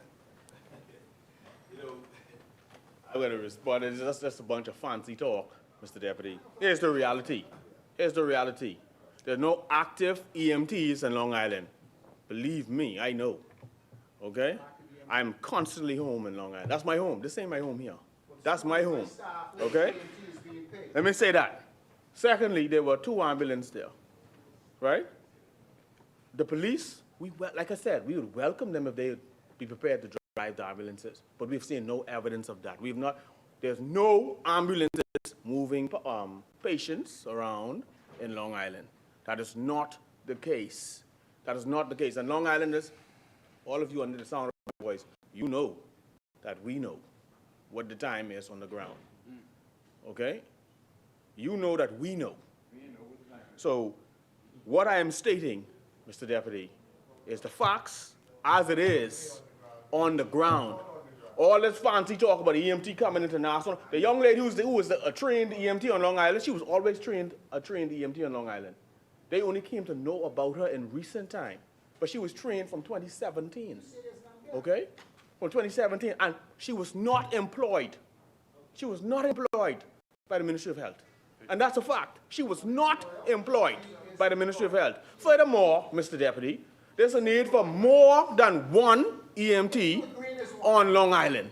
Okay? And she's not operational, she's not working on them, she's not driving the ambulance or working the ambulance as we speak. And furthermore, even if she is the EMT, the chair recognizes there's a the need member for someone else to drive the ambulances. The member for Long Island is speaking on 2 sides of his mouth. He said there's no EMT, and then he comes back and said there's an EMT. He said the EMT is not employed with the ministry. The EMT is employed with the ministry. He said there's no doctors in Long Island. We have 2 doctors in Long Island. Both of them are stationed in Long Island. I'm not going to have this member misrepresent what I stated, okay? I said the lady who was trained as an EMT has long been on Long Island. She was not employed with the Ministry of Health.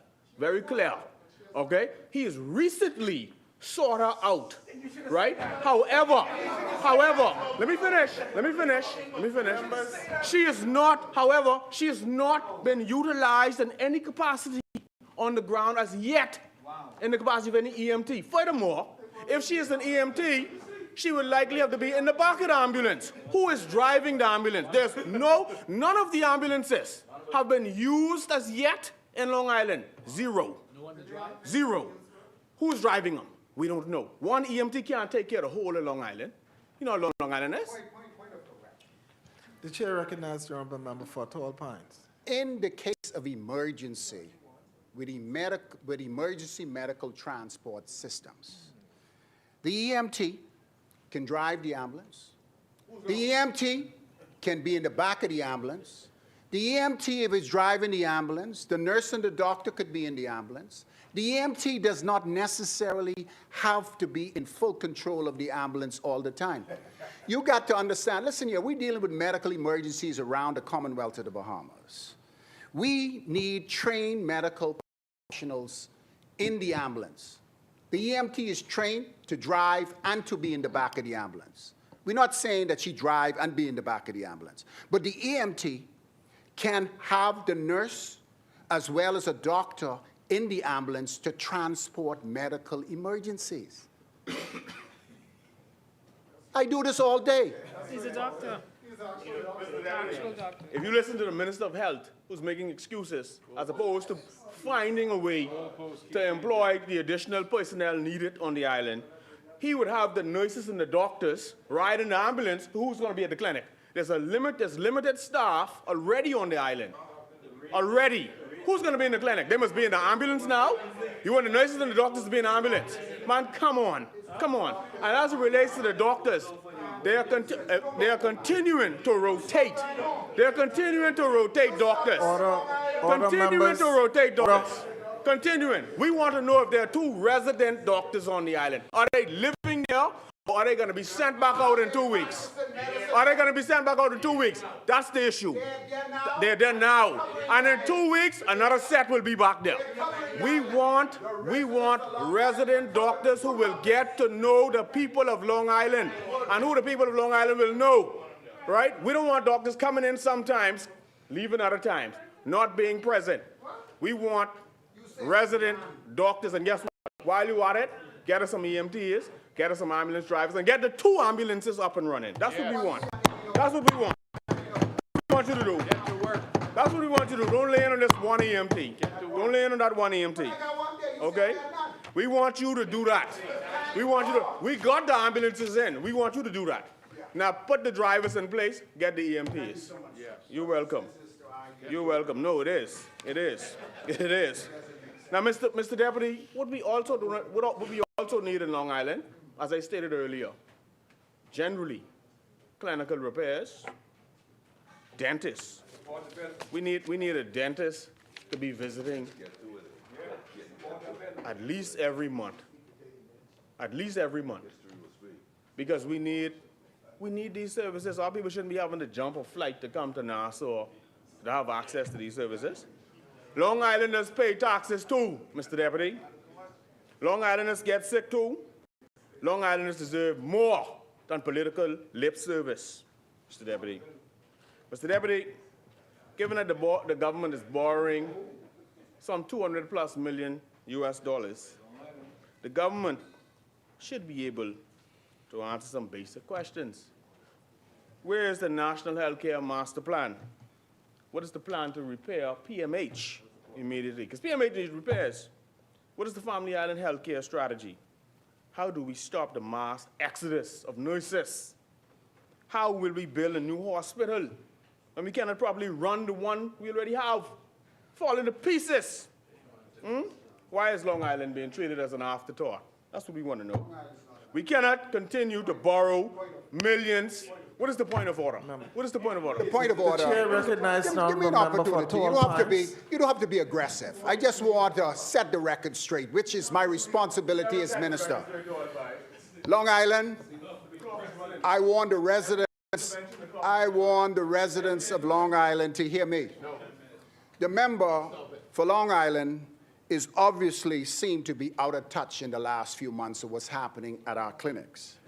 I have gotten communication from the Director of Public Health. There are 2 doctors who have been resident in Long Island for the last 2 months. They live there. Listen here, I only could go with what my staff tell me. You ain't been home for 2 months. You ain't been home for 2 months. And so I need to spank you with that. So you're going on old information. Go get a refresher. I know you was going to come to talk about it, so I fix it. That's cute. But he knows. I just told him I was home a few days back. He knows. He knows that doctors coming in and rotating out is not the same as a doctor being there permanently. Mr. Deputy, my time has been running at each and every Honorable member, no, honorable member, I've been watching the clock. You have 2 minutes. 2 minutes. Each intervention, my time is not stopped. At each intervention. I will, no. I will be recovering that time. Mr. Deputy, a new hospital must not become a new graveyard of promises. Mr. Deputy, payments have seen this movie before. Grand promises, shiny renderings, political speeches, and lots of groundbreakings.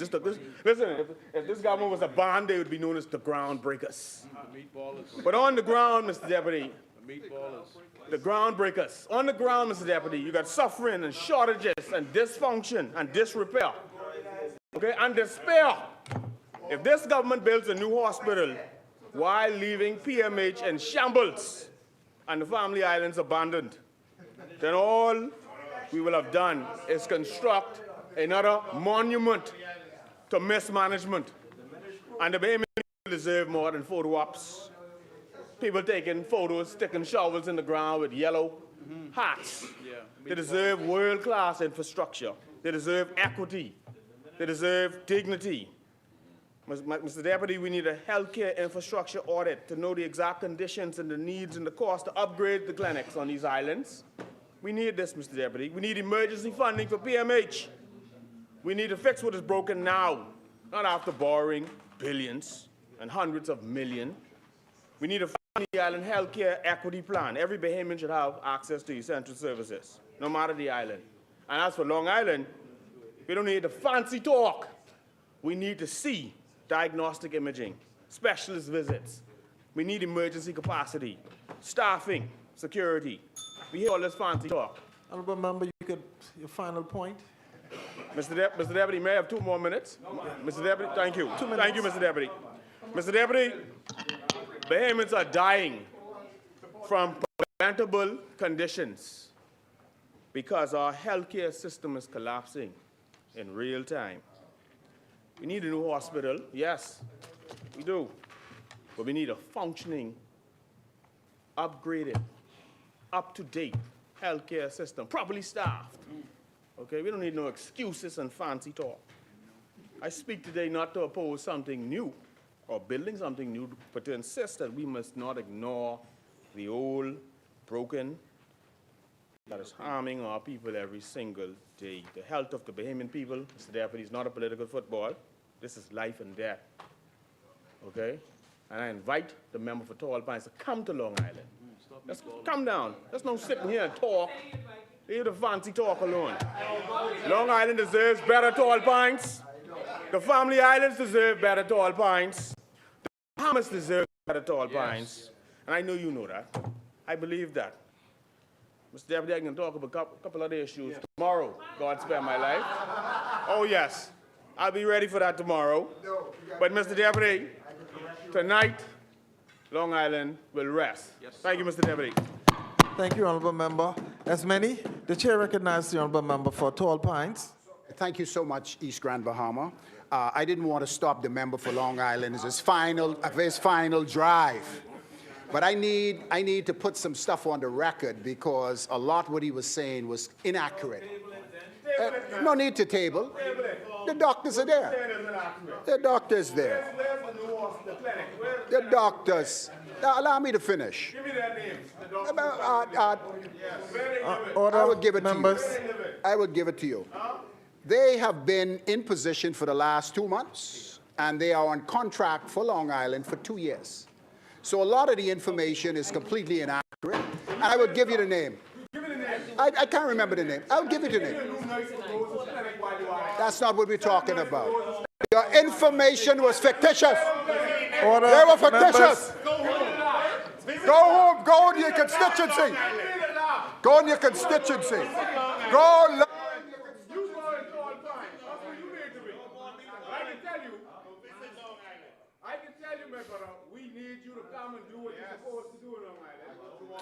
The chair recognizes the honorable member for East Grand Bahama. The time is over.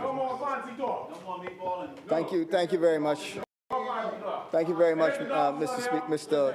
Deputy. Mr. Deputy,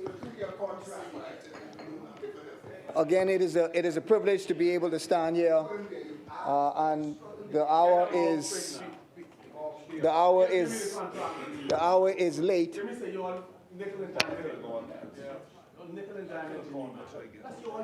Mr. Chair, the hour is late, and so we wanted to get to this meat of the resolution as quickly as possible. It is a privilege to be able to stand here and to speak on behalf of the people of East Grand Bahama. Just before I start, I wanted, though, to send a message or to a request to the member for Yamakra. I had visited the office in Freeport, I think it was yesterday, and it is a new office, but they have been there for several months, and I'm sure you know there is a need of furnitures that's there, and so they've asked me to. I told them that I would speak to you and to speak to the issue, and so we know that you know that those furnitures and so on are desperately needed by them. Yeah, they did say that you were there quite recently. So yeah, and then also, Mr. Chair, I want to also just say I want to commend all of those who were responsible for the Grand Bahama Games, and in particular, I want to say thank you to Sandra Lang, who was the coordinator for the East Grand Bahama team, and to all of the team members who were able to get a silver medal during the Grand Bahama Games. Mr. Chair, just as I address this resolution before us today, but I must begin with a moment that really shocked, I believe, this country. A moment that revealed more about the state of our healthcare and health system and the government's priorities. I speak, and this has been mentioned on a number of occasions by a number of parliamentarians today. I speak of a senior nurse, an experienced, dedicated professional with decades of service who dared to tell the truth about the appalling conditions at the Princess Margaret Hospital. She did not lie. She did not exaggerate. She simply showed the Bahamian people the leaking ceilings, the rodents, the shortages, the overcrowding, conditions no patient, no healthcare worker should ever endure. And I believe her intention was genuine. I believe her intention was to do better for the system. And for this act of honesty, she was punished, suspended, and silenced. Mr. Deputy, that was not just wrong, it was shameful. That is a mark of a government who is concerned with image and rules more than reality. They are more committed to hiding the rot than fixing the system. We are here today to debate a resolution of enormous national importance for many different reasons. One tied to the future of healthcare in New Providence, in Freeport, and across our Bahamas. Let me be clear from the outset. As stated by the Leader of Opposition, we support modern, world-class hospital infrastructure. We support, and when we are in government, we will provide expanded access, improve outcomes, and give our people the dignity and care they deserve. But, Mr. Chair, pretty words, and they call it window dressing. I believe that this exercise that we are doing here today is a very expensive, pretty words.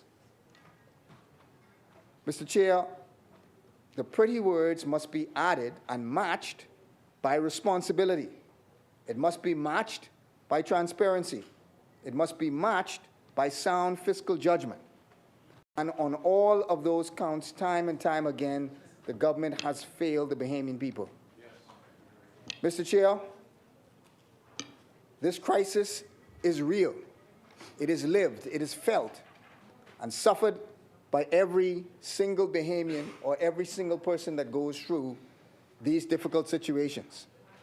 Just weeks ago, a 23-year-old accident victim publicly recounted how he was forced to sleep upright in a chair for 2 days at the Princess Margaret Hospital because there were no available beds. There were no doctors available to conduct the CT scan he urgently needed. He spoke of unsanitary bathrooms where stalls were not working and doors couldn't close. And he's not alone. A constituent of mine, and I raised it in this house, a constituent of mine, whose husband spent days in the emergency room because there were insufficient beds. Or they were insufficient, sorry, they were insufficient beds. These voices are voices of real Bahamians in real distress. Meanwhile, the Bahamas Nurses Union president has repeatedly sounded the alarm, describing rodent infestations, equipment shortages, leaking roofs, and severe overcrowding at PMH. Patients speak of long waits and poor conditions, and some turning to private facilities if they. Estimates say that the country is short 300 to 400 nurses with critical gaps in emergency care, dialysis, neonatal services, and intensive care. On Grand Bahama, Mr. Deputy, I'm advised that the morgue at the Rand Memorial Hospital is in critical situation, and temporary containers have been brought in. The conditions continue to fall below acceptable standards, and it is a grim reminder that in life and in death, Bahamians are being failed by a system stretched beyond its limits. Mr. Deputy, this new specialty maternity hospital, because again, that is a distinction that has not been made clearly today. This is not a new holistic facility, but this is a new specialty maternity and pediatric hospital. Alone, while needed, will not fix this. It will not conjure the nurses or doctors and technicians. It will not repair the broken equipment. It will not supply life-saving medications. It will not pay the doctors who are waiting for overdue compensation under the National Health Insurance Program. We have clinics in family islands like Exuma and Abaco, which are not staffed. So, where is the plan to staff those facilities and this new facility? Because if we are finding it difficult to find staff for the existing facilities, then it is most definitely going to be a huge challenge to find for those facilities and for this new facility. We have real challenges in providing funding for the existing needs of our hospital. Right now, today, we do not have sufficient funds for the Public Hospital Authority. So how will we fund this new massive facility and also provide for the already existing needs, which will not get any cheaper? So the difficulty and the challenge that I'm sure the member for Tall Pines understands quite well is the PHA today is underfunded. The senior persons at PMH today will tell you they are underfunded. So if they are underfunded today, how will we fund them and continue to fund them, and on the top of that, fund this new facility? Mr. Chair, what we need urgently is a functioning healthcare system supported by proper staffing, fair compensation, robust equipment, reliable medical supply, and a catastrophic health insurance that saves lives instead of bankrupting families. Mr. Chair, let us remember that the Free National Movement, and this has been spoken about by the member for Marcos City, the member for St. Barnabas, the member for St. Anne's, and also the member for Long Island, and the member for Kalani. The Free National Movement had already laid the foundation for a modern healthcare future in the Bahamas. You met it in place. Under our leadership, a $90 million loan was secured. It was properly budgeted. It was... Member? Mr. Deputy, I move that the House now sit beyond the 7 o'clock hour. Second. It has been moved and seconded that the business of the House do continue beyond the 7 p.m. hour. As many as are in favor will remain seated. Those opposed will stand. Noted. The motion is carried. The business of the House will continue beyond the 7 p.m. hour.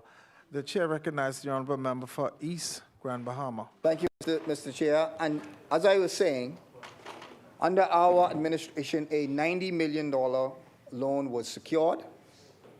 It was properly budgeted because it was budgeted in the 2021 budget. It was banked. It was not just promised, but the funds were already in the Treasury to fund the 5-story expansion of the PMH hospital. If the government had continued this project, it would not be in the state we would not be in the state we are in today. No. The expansion would have been completed and resourced, dedicated to perform the necessary repairs. We would have been in a much better place. And Mr. Deputy, while I hear the member for Tall Pines, I do not accept his explanation, because if there are funds that was left in place, a contract has been signed by the same persons who are designing your hospital facility, so there shouldn't have been any difficulties in the design. And also, if your explanation is that you couldn't find these documents, and I find that again hard to accept, because in the Ministry of Finance, there was an actual unit that dealt with these loans and managed the process with these loans, and a lot of these personnel are actually still there.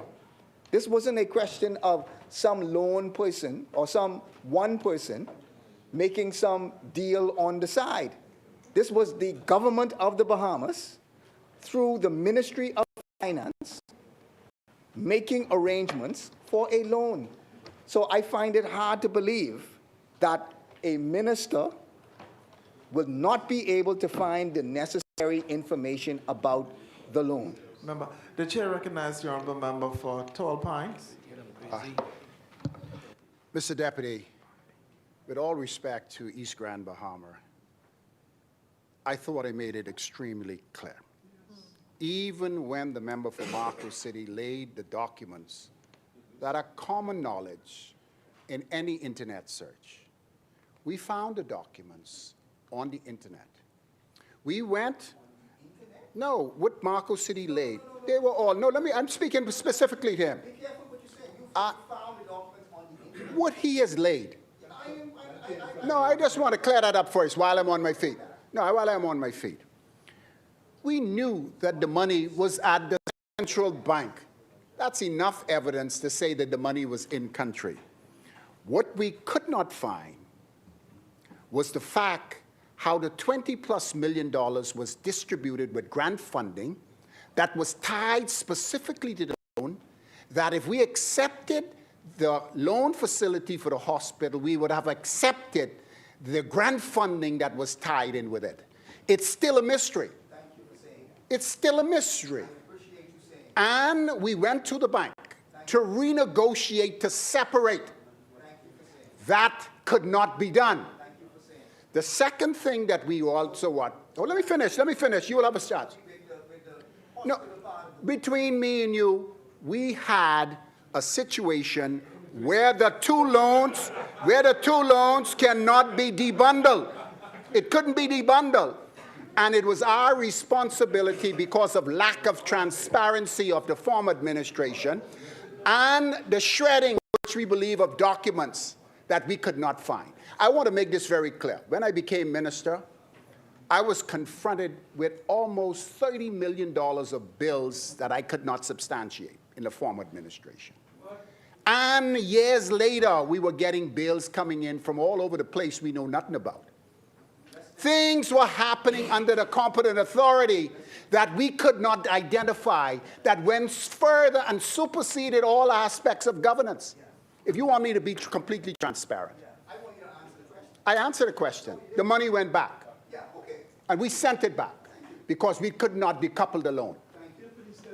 I said that many times. But the point that I am making, which we have a difficulty with, is there was no challenge with finding the documents for the Ministry of Health loan. There have been no difficulty because it was actually the Ministry of Finance and the Ministry of Health that negotiated the loan. So there should not have been any difficulty in dealing with and finding the information about that loan. Honorable Member for East.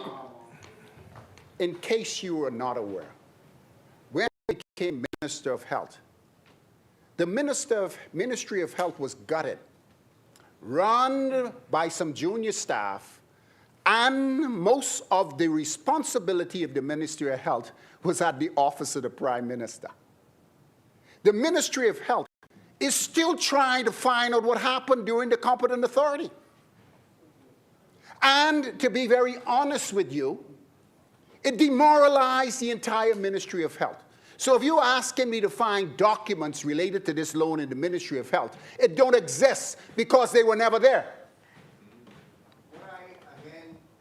What I want you to focus on, what I would like for you to focus on, Okay, that makes sense. is you sent the funds back. You sent the $90 million funds back, and you had the information on the $90 million. You can speak about what happened in the Ministry of Health, you can speak about what happened in the OPM, but I am saying to you that you sent the $90 million back, and you actually had the information of the loan for the $90 million. Now, you could say you didn't have it for the SPDC. I'm not talking about the SPDC. But what I am talking about is the $90 million for the hospital. And you gave that back. You gave that back. Honorable Member. That's what I'm talking about. Yeah, let him very clear. answer. I want to make it very clear to you, sir. Member for East Grand Bahama. It could not be decoupled. It had to be renegotiated. And the Ministry of Finance approached the bank to renegotiate it. And we were told that it was set in stone, accept it the way it is, or send it back. And renegotiate again. And that's what the Ministry of Finance did. the Ministry of Finance, not the Dr. Darwell. It went back. Yeah, but you didn't renegotiate. We did try. We did try. We did try to renegotiate. And we did renegotiate with the Bank of Santander. The issue again, Tall Pines is saying, and the point that we have been making all day, is that had the government continued with the $90 million that was in the bank, had they continued with that project, we would not be in the position that we are in today. That is the point that we've been making all day, Mr. Deputy. What you speak about is wishful thinking. Wishful thinking of a pie in the sky project that you broke ground on nothing. You didn't put shovel in the ground. We could not find the feasibility study of the willingness. We could not find any major contribution. And we as a government made our decision to implement our program. You did not deliver your program, and it was aborted because you couldn't produce it. It was aborted during your administration. Mr. Chair, Mr. Deputy, you made a decision to stop it. No. You made a decision to stop it. Mr. Deputy. That is the point. We made a decision. Yes, you made the decision to stop it. Let me finish. We made a decision that in the best interests of public funds, and unable to clarify, and unable, no, let me finish. Give him a chance. Honorable member for East Grand Bahama. Stop trying to put let word in him my answer. mouth, learned friend. Order, members. Finish my job. East Grand Bahama. Let him on. Protect me, minister. Protect me. No, honorable member for Protect East Grand me. Bahama. Can you give This the is honorable harassment. member for Tall Pines a chance Let to me answer finish. your question? I just want to remind him, please, that this is my speech. No, but what you're saying is my point of order. This is a point of order that you are contentious with, and I need to clarify my position just as much as you. Just as much as you. The loan facility was not independent for the hospital. It was coupled. Sinans, give me a chance. Give me a chance. Members, order. Thank you so much. Let him finish. I'm being disrespected. Members. I'll take my seat. I'll take my The seat. chair recognizes the honorable member for East Grand Mr. Bahama. Chair, thank you very much. As I said, the bottom line, Madam Speaker, the bottom line is the project was put in place. The project was put in place. The funds were there, and they stopped it. So, Mr. Deputy, the contract was signed by the Beck Group, one of the most respected healthcare construction teams in the region, and also it is the same group that signed the deal for this new specialty maternity and pediatric hospital.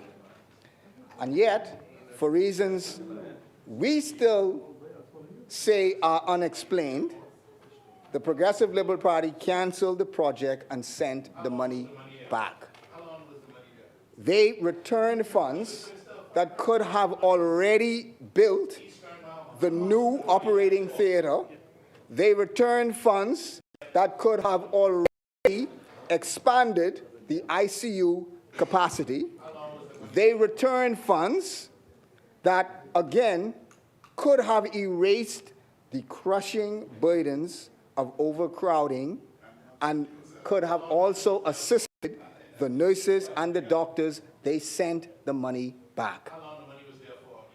At a time when lives were literally on the line, the government chose again to send the money back. And today, they stand asking the Bahamian people to believe that 5 years later, this time, they will get it right. We say the Bahamian people deserved that hospital. They deserve that new facility. They deserve it back then, and they still deserve it now. Mr. Deputy, let me also be absolutely clear. We in the Free National Movement believe in the need for a new hospital. And let's be clear, this is a specialty maternity and peds hospital. We support it in principle. Bahamians deserve access to first-rate health care, but not like this. Not under the cloud of secrecy and questionable decisions, and now that now surrounds this government's proposed $200 million loan to the Chinese Exim Bank. The Bahamian people have not been told the most basic facts, and this one, I believe, was raised by the member for St. Barnabas and also the member for Long Island, which is who are the potential contractors, how many Chinese labor is mandated, how much Chinese material is mandated, and which Chinese firms must be tied to the loan. Mr. Deputy, I think it is the Bahamian public deserves to know these facts before they make a decision on this loan. The facts ought to be made public as to what is the mandated Chinese labor and what is the mandated Chinese material. And Madam Speaker, I call on the government to table the loan agreement. Now, will Bahamian workers and construction companies be shut out of this very project built and paid for by their own tax dollars? You know, Madam Speaker, or Mr. Deputy, I recall when the Bahama deal or heads of agreement was up for debate. And I recall the Prime Minister at the time, Hubert Ingraham, because of the significant foreign labor component that was mandated during that deal, he brought it to Parliament. He laid out all of the facts to Parliament. And we had a full and complete debate about it. It was in the sunshine. We knew how much foreign labor was coming. We knew what the deal was going to be. That is completely different from what is happening today. We do not know how much foreign labor is coming. We do not know what the foreign material component to this is. We don't know. Maybe the government knows, but we don't know. And the public does not know. Mr. Chair, we are not alone and also in our concerns. Why was the proposal for the UK-based bank, which had previously been on the table, why was that canceled? The interesting thing about it was the principals for the UK bank, or I believe it was the UK government who was represented in the Bahamas, publicly claimed that they would match any offer made by the Chinese bank. They publicly said that whatever the Chinese bank deal was, we would match it. Now, I'm not sure what happened after that or what happened during that, but that's what they publicly said. What were the terms of that deal? Were they better? Was there a procurement arrangement in that deal? Was there a labor requirement in that deal? And would more Bahamian labor be used in that project if they had gone with the UK bank? These are not just trivial questions, but they go to the heart of the democratic accountability. Mr. Chair, even more disturbing is the fact that the government may have already had the money right here in the Bahamas to fund this hospital. In the first quarter of this fiscal year alone, the government's debt ballooned by $300 million. That's not a speculation, but it was what was in and quoted in their very own public debt statistical bulletin. Instead of using that for the hospital, They loaned tens of millions of dollars to state-owned enterprises like BPL and also the Bahamas Public Parks and Beaches Authority. The Public Debt Statistical Bulletin from 2022 to the most recent report issued last month also, I believe, tells a damning story. The government loans from the Treasury to public corporations in 2022 stood at $40.8 million. So in 2022, the government loaned they loaned $40.8 million. That was what the loans stood at. At the end of September 2025, just 3 years later, the sum ballooned to $457 million. So I want us to get this, to digest this a bit, Mr. Chair. In 2022, the government loaned to their own agencies and their own corporations. They loaned in 2022 $40 million. 3 years later, at the end of September 2025, that ballooned to $457 million. Well, if we break that down a little bit. Now, Mr. Chair, there may be times when public corporations may have a cash crunch, and there may be a need for short-term loan facilities from the Treasury until its own revenue flows allows the entity to meet their obligations. So loaning monies to these public corporations is not a difficult thing. You would loan the money. If there's a cash issue, you loan the money until they get their revenue, and then they would pay it back. But what this government has done is something remarkable. It has shifted public subsidies to many of these state-owned enterprises away from the regular budgetary expenditure and has instead made them out to be so-called loans, and it is nothing but a naked attempt to understate public expenditure and to avoid public scrutiny to the tune of over $400 million. Just as an example, we look at Beaches and Parks Authority, an entity that does not make money sufficient to pay off an $11 million loan. Now, Mr. Deputy, every year you subsidize beaches and parks. Every year you give beaches and parks monies for them to run and do their expenses. That is budgeted. You see it in the budget. Parliament has to approve it.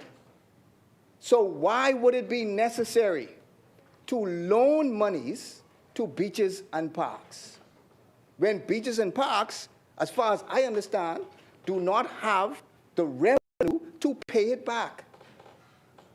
The only explanation that I can think of is that it is a way of getting their money without going through the budget and without getting Parliament's approval to give them monies. So, Mr. Deputy, I asked the question, why was a loan made on the books when in reality it is a subsidy? And without any explanation and why the funds were needed in the first place. Again, if you give monies in the budget, you have to explain it. You have to say why it is that you gave it to them and why it is that they are in need. And if it is more than what was previously budgeted, you have to say why this additional funds were needed. But there was no explanation about the $11 million loan. It was actually on page 30 or 31 of the bulletin. No public explanation was made about it, just that a loan was granted. And there has been, today, no explanation as to why you would loan monies to beaches and parks when beaches and parks does not make sufficient money to pay back. If it is not a loan, then it should not have been booked as a loan. It should have been booked in the budget as a subsidy. But see, Mr. Deputy, why it can't be booked as a budget and in the budget as a subsidy is that's going to mess up their whole projected surplus. Yeah. See, that $400 million or that $450 million is not budgeted. So it doesn't speak to what's happening to your projected $75 million surplus. The funds that were loaned to BPL does not speak to the $75 million surplus. And the $20 million that was loaned to the Carmichael Village Development Project does not at all speak to the $75 million surplus. And today, we still don't know who were the principals of this company. Why was this company given $20 million? And who is courageous enough on the government side, who is courageous enough to stand and tell the Bahamian public why you gave $20 million to this company and the hospital is in the state that it's in now?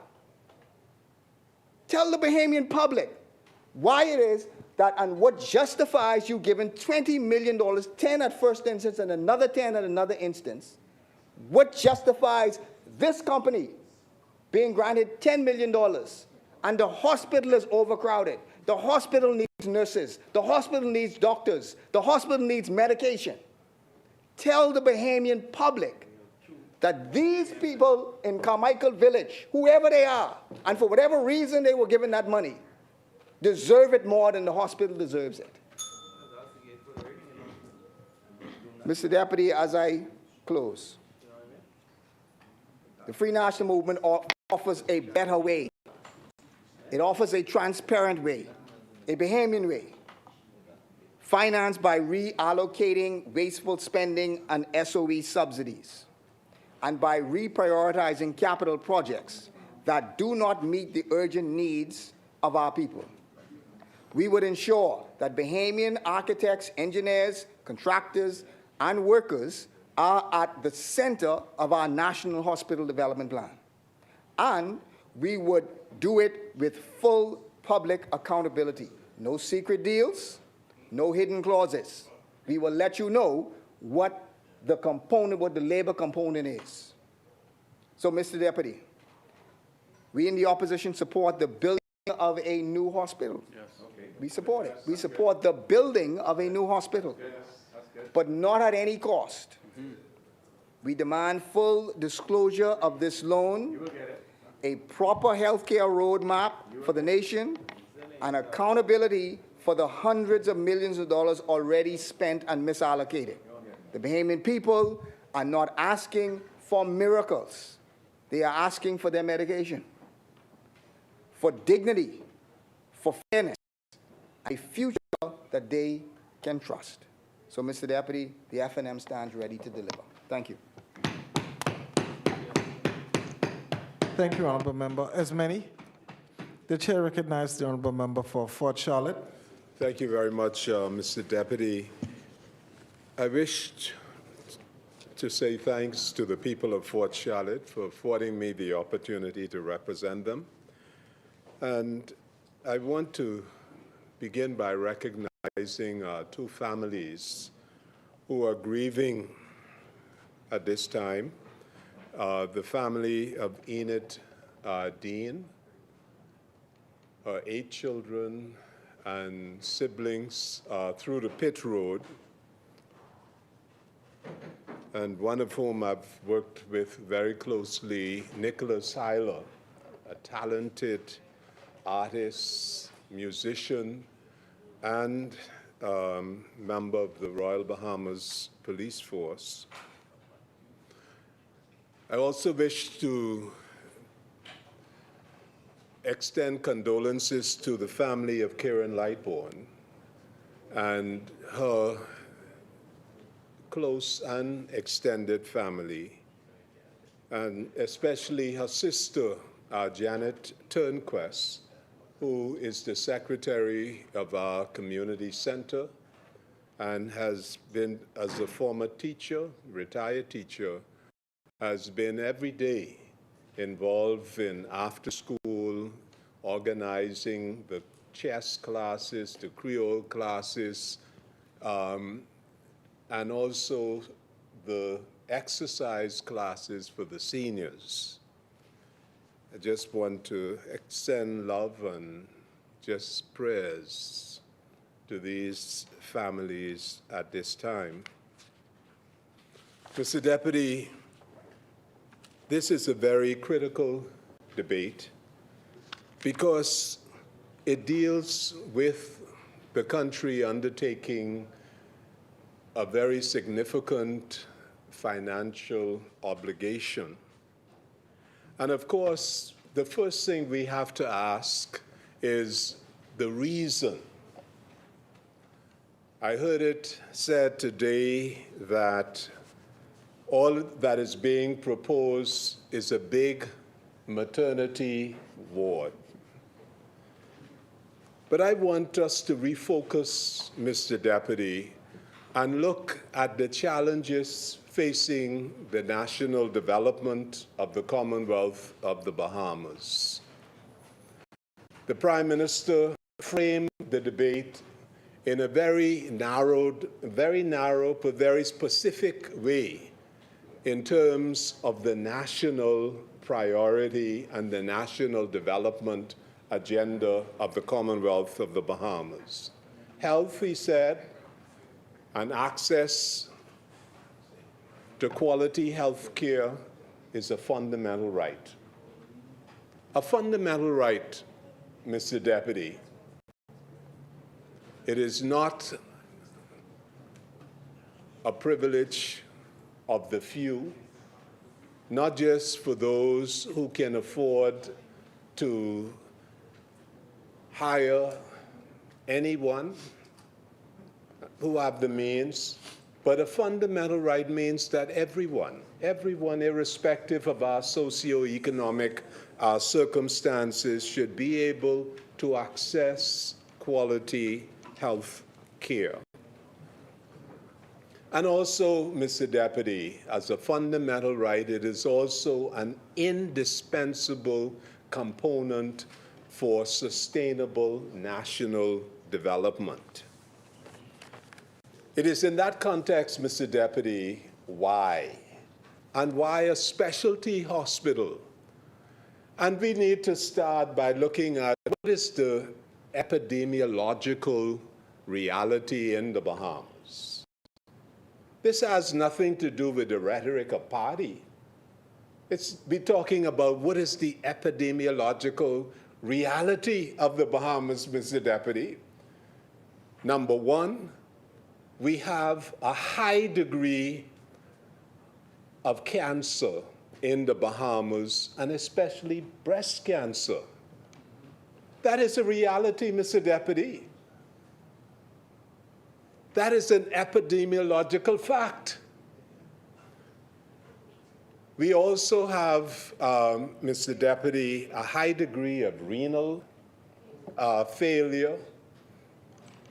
We also have within the Commonwealth of the Bahamas and compared to the region, Mr. Deputy, a high degree of infant mortality.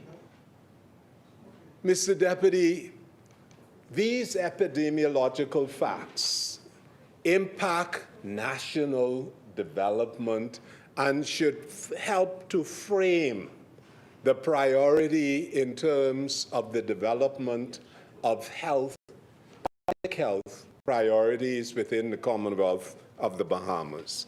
And it is in that context, Mr. Deputy, no, this is not only building a maternity ward. This is addressing some of the most critical health care challenges of this country with a laser focus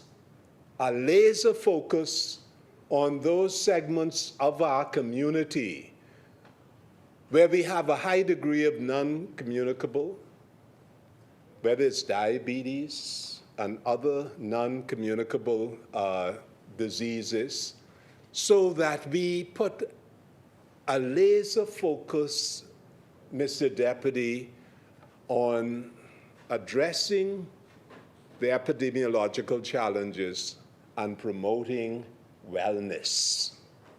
And the minister has been relentless in refocusing the priority of the country, both in terms of strategic focus on the epidemiological challenges, as well as putting focus on prevention, that is wellness, living a more healthy life in terms of exercise, in terms of quantity of food, also in terms of quality of food.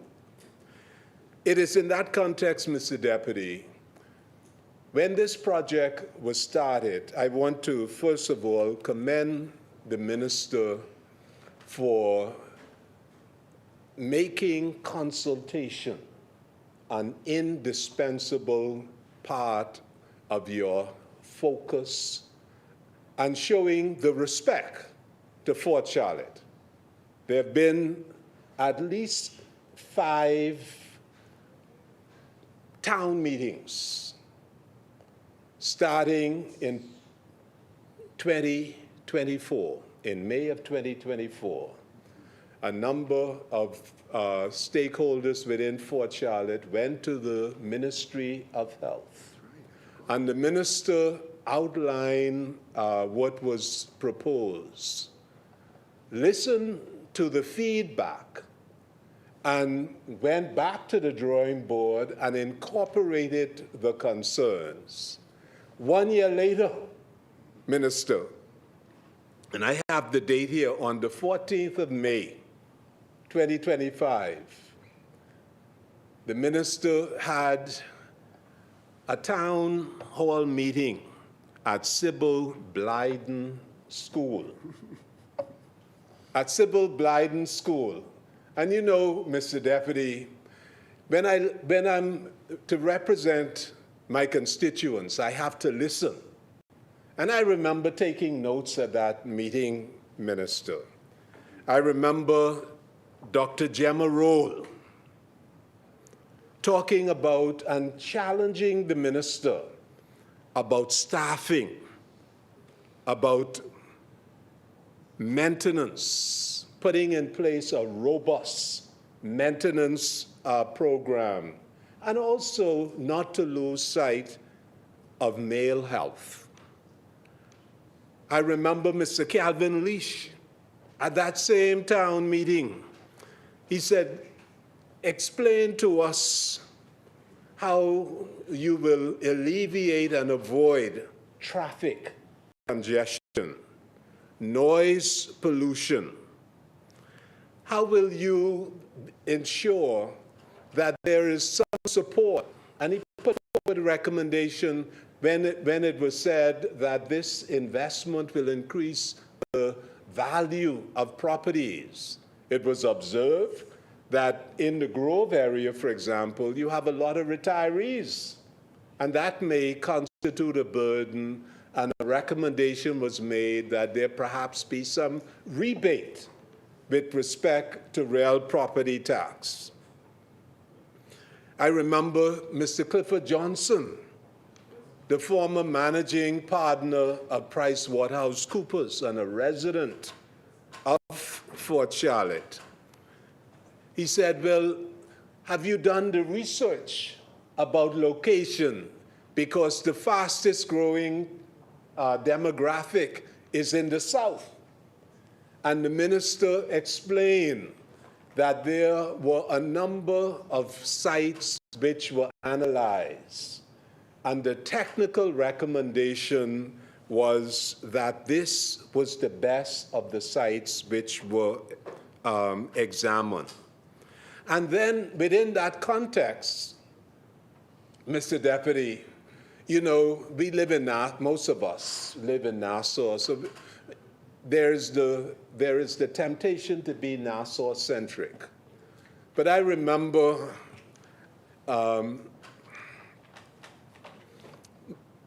a number of persons called me from the family islands. A number of persons.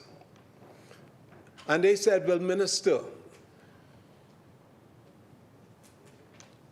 emergency flights coming from the family islands, going all the way to Doctors Hospital or to PMH from LPIA. And you know, Mr. Deputy, I remember when my own daughter was in a plane crash in Long Island. And we met them at the airport at Jet Aviation. And I thought I was seeing these young people, her and her friends, coming from a war zone, crash in the interior of Long Island. People had to cut the bush and tractors to reach them. And they were injured. My daughter had a puncture in her lungs. And I'm driving behind the ambulance, Mr. Deputy, from Jet Aviation, and it was such a long drive. Oh, yeah. But not only that, every bump on Bay Street, I mean, I felt it, because I said, she's in pain, and have to have that bumpy ride. This location, Mr. Deputy, many persons in the family island, they said, well, it's better for emergency flights coming in and arriving at LPIA and being able to get quickly to an emergency center where they can be stabilized before being taken wherever the requisite specialty services are.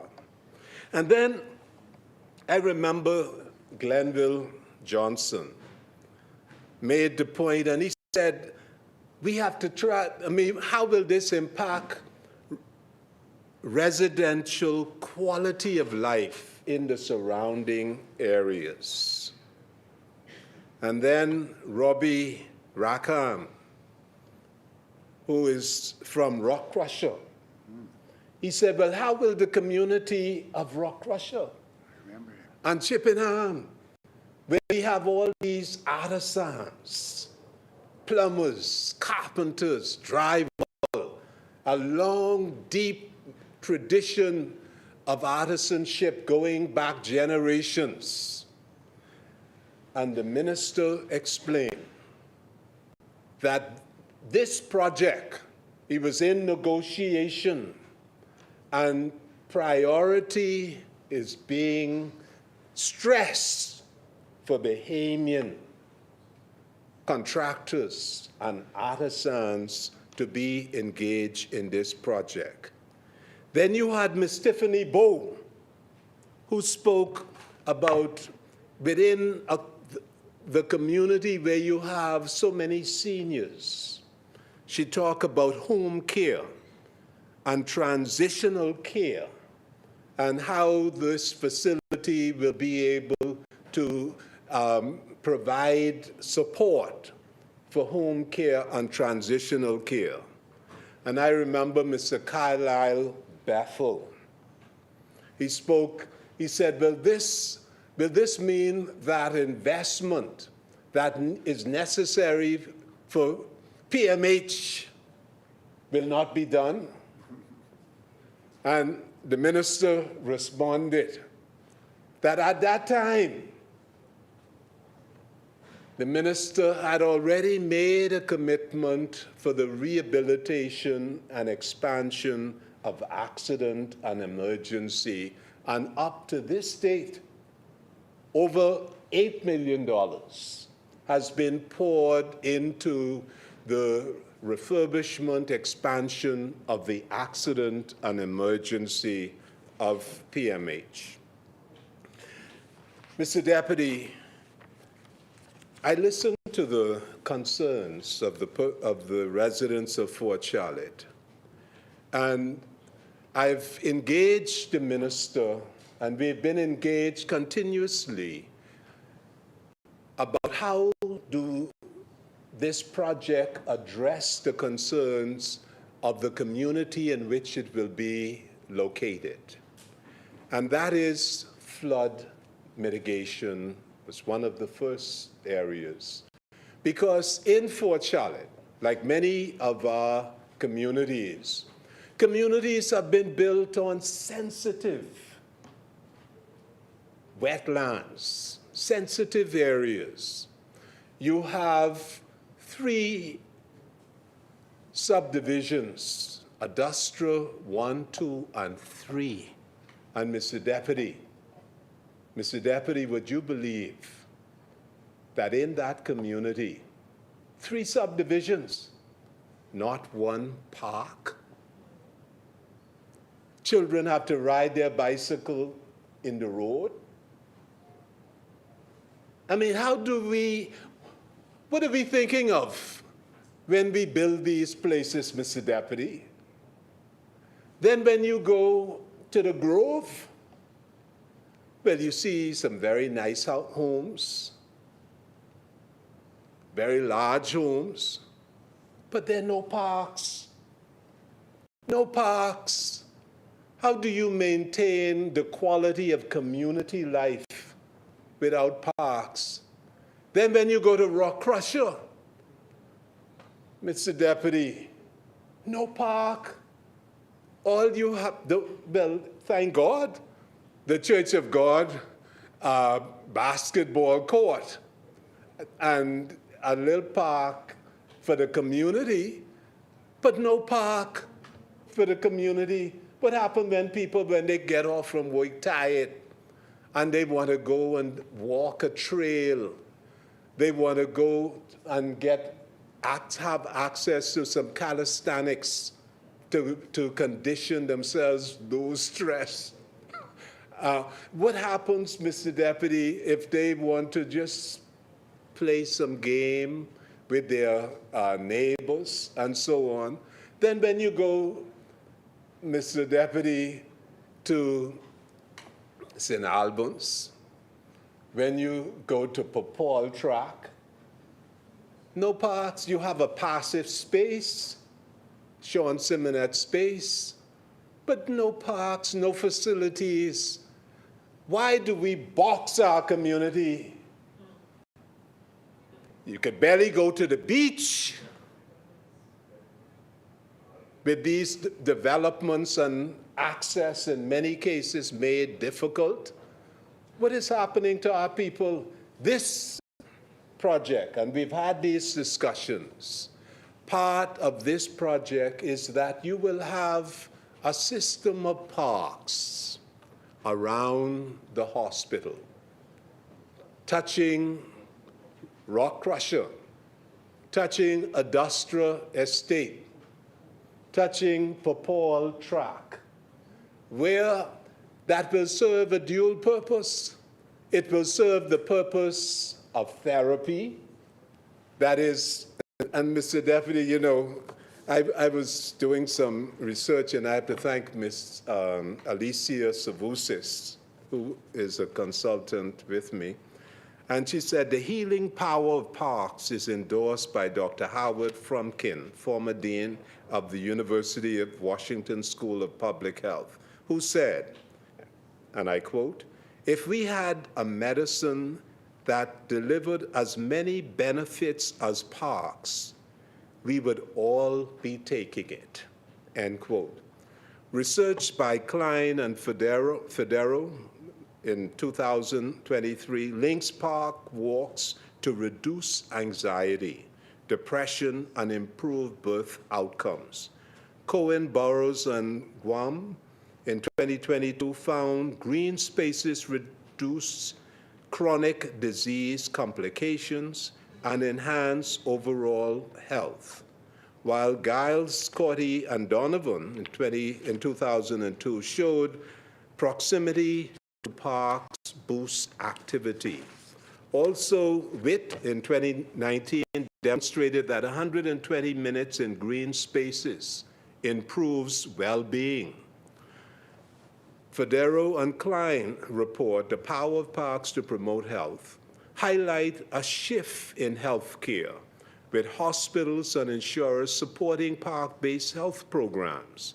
Living near parks reduces mental illness by 9%, inactivity by 21%, and stress +1. And that cleaner parks improve fitness and body mass indexes, preventive medicine.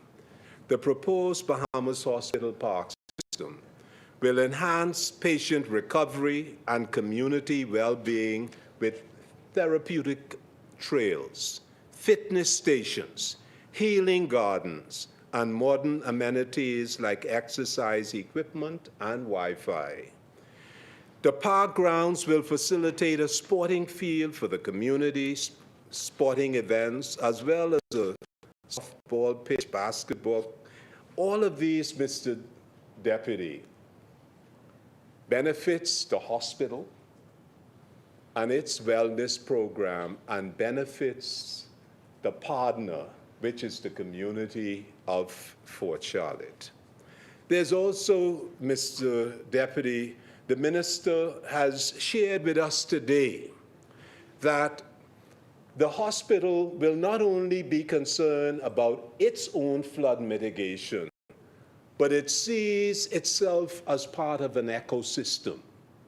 And therefore, it has engaged Caribbean Civil Group Limited, that is preparing a community, the surrounding communities integrated with the hospital in terms of flood mitigation.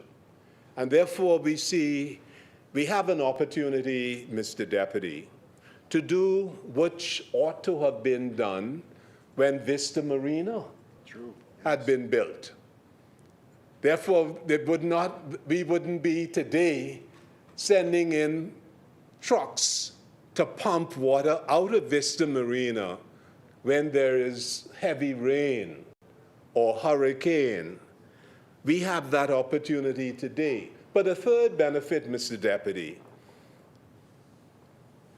the water parks under the Ministry, under Water and Sewage Corporation, represents the largest coppice forest in New Providence. The minister's program is guided by sustainability. So the trees, plants, flora, those which are moved will be replanted. And therefore, this will be a project that models sustainability consistent with the Prime Minister's advocacy globally with respect to climate change and rising sea levels.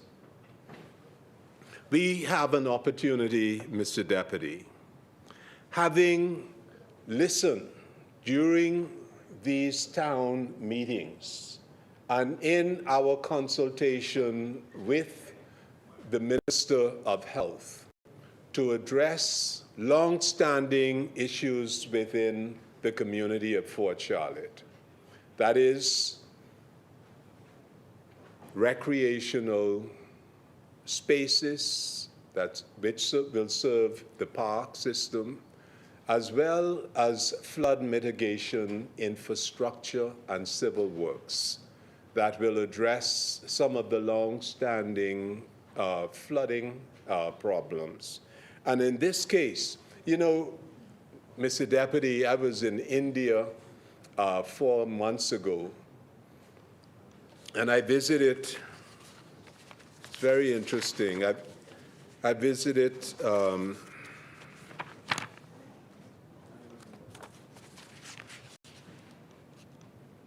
the Apollo Hospital. And one of the interesting things is that you saw this hospital, and sitting right next to it was a facility almost like Central Park in New York.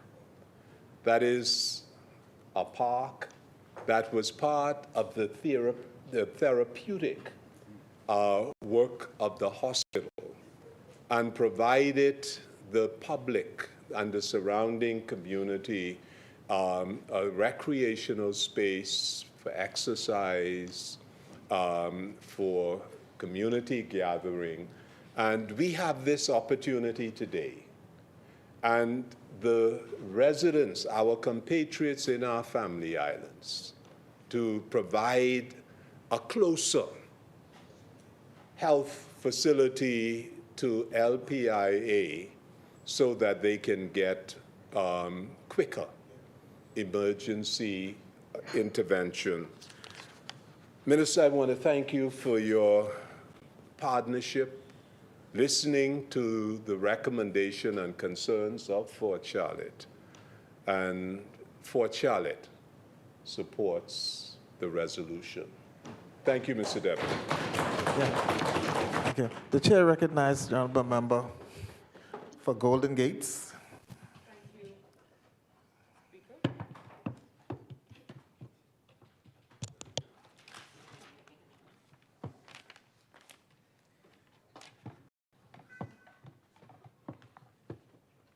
Mr. Speaker, I want to start, as I always do, by thanking the great members of the constituency of Golden Gates, thanking God for the opportunity to be able to represent them. Do the switch.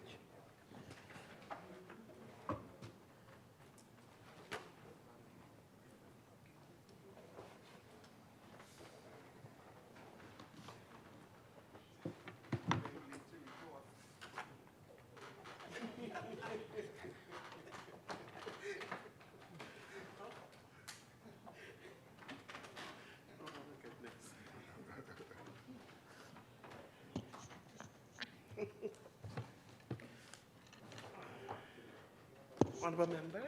Thank you. As I was saying, Madam Speaker, I want to thank the good constituents of Golden Gates for the opportunity to represent them. Thank God for the opportunity to stand in this honorable place. I want to begin by speaking to the residents and, first of all, wishing a happy 94th birthday to Corinne Duncan. We should all be so blessed to live to see 94 years of age. And to Mr. Imran King, who celebrated his birthday on Sunday. I also want to give condolences to the family of Pastor Cleveland Nemore, his darling wife, Miss Marcia Nemore, their children, Ashley and Ashton. I want to thank the member for Tall Pines, who was helpful in his time that he spent actually in the hospital before passing. May his soul rest in peace. We also give condolences to the family of Inga Hewitt, Cheryl Martin, and the families of Ivan Williams, Edison Hammy Hamilton, matriarch Eloise Nixon, and someone who's my constituent, but also a member, a former member of staff at the Ministry of Labor and Public Service, Ms. Jackie Johnson. May all of their souls rest in God's perfect peace, and we offer love and condolences to the families in their time of bereavement. We want to say, get well to Mr. Raymond Murphy, one of our great supporters in Golden Gates. And of course, I round off the evening by saying congratulations to the newest member who's hanging in there. It's a long first day. It's a long first day, but you're a man of action. You got the stamina. So it's so good to have our colleague come from the upper chamber to join us in the lower chamber. We're so proud, and we look forward to all the great contributions that will come from you as you serve your members of Golden Isles. Welcome, Golden Isles. Madam Speaker, as I wrap up this debate on the resolution today, I'm encouraged by the consensus that we've seen in the House. And the point is we all understand the need for drastic action to turn healthcare around in our nation, and that's the point. We may not agree on the way to get there, but we all understand that there's a need for change, for greater investments, and for expanded access. The system as it stands, and there was a lot of debate about it today, is under-resourced and it's understaffed. That's the reality. So regardless of which solution we may be in favor of, we all know that more resources are needed. That's the bottom line. So this idea that we don't know how we're going to sustain a new hospital, it doesn't actually make sense, because any government that is serious about reforming healthcare in this country understands that we must solve these resource challenges. That comes with the territory. And whether we focus on the current facilities or the new ones, we have no choice but to deliver for the Bahamian people, because the status quo is simply unacceptable. Yes. Every time I have to visit, and I'm sure my colleagues, there are constituents who have taken ill at PMH, I know it breaks my heart to see the conditions and to see so many people suffering in our nation when we know we can and we want to do better. So people who oppose, whoever they are, who opposes the building of this new hospital will soon find that they are on the wrong side of history with this one. When the facility is launched, when lives are saved, when new modern equipment and facilities allow patients to be treated with dignity, efficiently and effectively, it is then that we will see why the new hospital is so necessary. Madam Speaker, the side office likes to claim that they had tall pines, they had big plans that somehow never materialized. Plans are good, plans are all well and good. Because you need a plan to get things done. But the difference between tall pines, the difference between us and them, is that our plans are actually happening. The Grand Bahama Hospital is underway. Yes. And phase 1 will be completed in short order, Tall Pines. The site for the new hospital in Providence has been selected, and tonight we are securing funding. That's progress, Madam Speaker. As the Prime Minister said, the decision has been made. New Providence is getting a new hospital as planned. And I don't know about you, Madam Speaker, but to me, the best deal you can make is one that actually happens, that materializes. Everything sounds perfect when you speak in hypothetically, but delivering real results for real people requires compromise and practicality. What we have before us today represents a pragmatic approach to bringing relief to Bahamians as quickly as possible. So we can't be lectured, and we won't be lectured about deals by the crew who purchased the Grand Lucayan, took on millions in expenses and losses. We're not going to pretend that the architects of the failed Oban deal are suddenly experts in making sound agreements. We are moving forward with the new hospital as the best path forward for the people of this nation. The good book tells us about pouring new wine into old wineskins. And that analogy is quite fitting in this moment. The honorable member for Tall Pines outlined the issues that have slowed ongoing renovation efforts at PMH. Leaky roofs and structural problems increase delays and drive costs up at a time when Bahamians need solutions right now. People are sick right now. Lives are at stake right now. The Bahamian people can't afford more delays. So we're making the decision to deliver improved health care as soon as possible for the good of our nation. And that's not just through the new hospitals. It also includes the 50 plus clinics, the ambulances on family islands, the training of Bahamians to fill those jobs that will be created. And I heard the members opposite mention the jobs being created by the construction of the new hospital. But if we're going to talk about employment, let's not only focus on the temporary jobs created during construction. Let's talk about the hundreds of permanent healthcare careers that will be launched with the launch of 2 new hospitals. And thanks to the PHA Academy, we will seek to fill those roles with qualified Bahamians. As Minister of Labor and the Public Service, I've seen firsthand how training and job creation complement one another. If we're serious about delivering better health care, then we must be equally serious about investing in our people. Training is one of the most powerful tools we have. It changes lives and strengthens our labor market. When people gain new skills, they gain confidence, stability, and upward mobility. And when a whole industry learns together at scale, the economy grows, institutions improve, and communities become stronger. And that is what we are seeing in this healthcare transformation. The Public Hospitals Authority Academy is a perfect model of that in action. It's proof that when you invest directly into your workforce, you elevate both the system and the people who sustain it. Over the first 3 cohorts of the PHA Academy, hundreds of healthcare workers have advanced their skills through structured, accredited programs. These include nurses, clinical technicians, administrative professionals, and support staff or allied services. The PHA Academy is opening pathways for promotions, new specialties, and long-term careers. And this transformation is not happening in isolation. It's a part of a broader nationwide training revolution taking place under this Davis administration.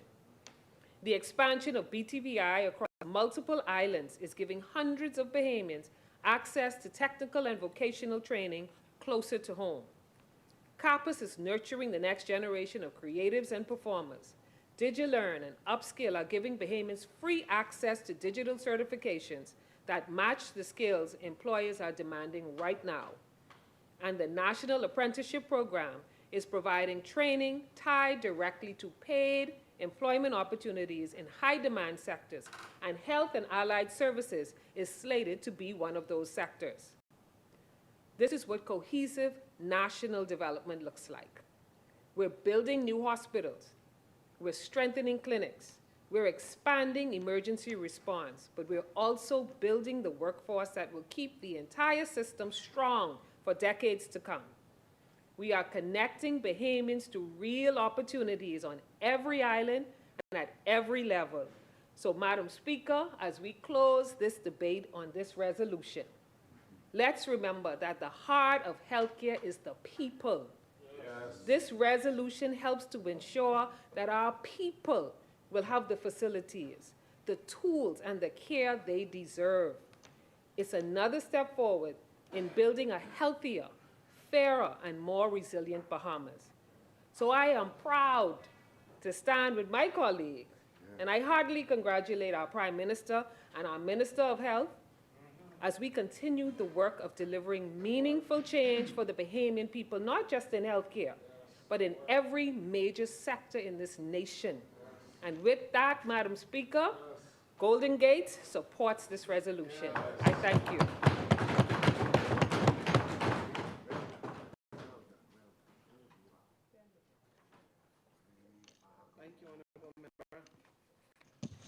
Thank you, Honorable Member.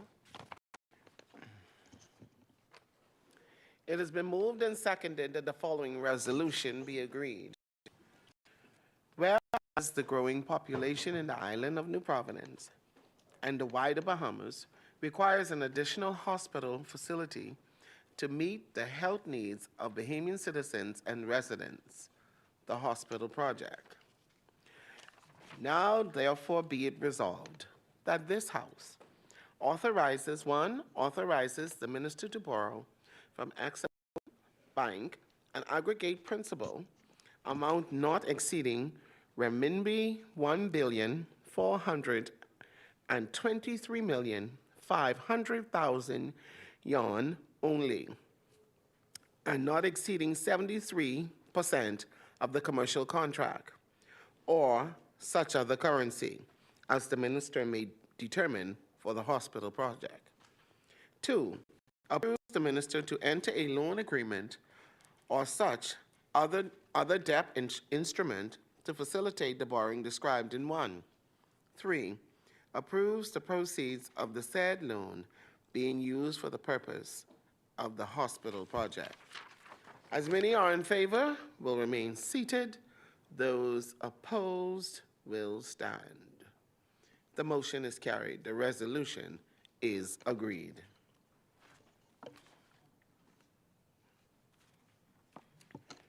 We will now We will now revert back to the order of business. Member statement. The member statement.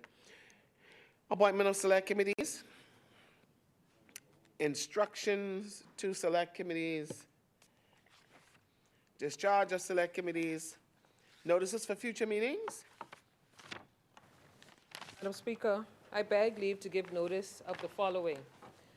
A resolution that approves the conveyance by the treasurer to Perfect Luck Assets, number 1, Limited, of the said hereditaments for the sum of $1,600,000 in the currency of the Commonwealth of the Bahamas. Honorable member, can you please read the first and last paragraph?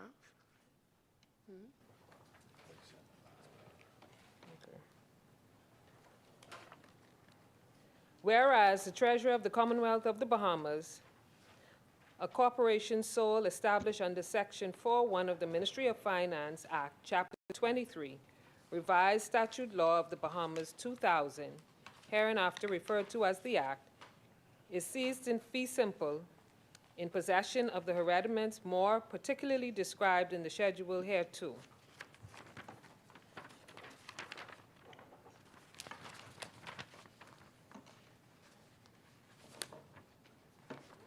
Now therefore be it resolved that pursuant to Section 5.3a of the Act, and in consideration of the 2024 SHOA entered into by the government, this House approves the conveyance by the Treasurer to Perfect Luck Assets, number 1, Limited, of the said hereditaments of the sum of $1,600,000 in the currency of the Commonwealth of the Bahamas. Thank you, honorable member.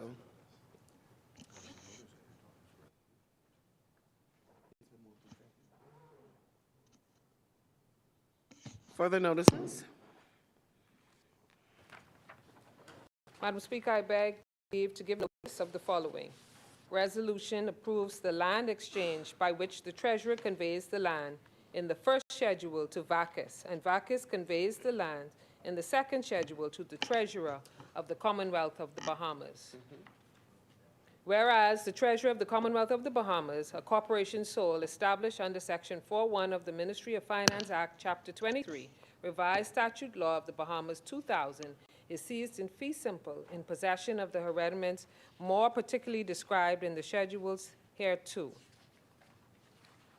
Now therefore be it resolved that pursuant to Section 5.3a of the Act, and in consideration of the MOU entered into by the government, this House approves the land exchange by which the Treasurer conveys the lands in the first schedule to VACUS, and VACUS conveys the lands in the second schedule to the Treasurer of the Commonwealth of the Bahamas.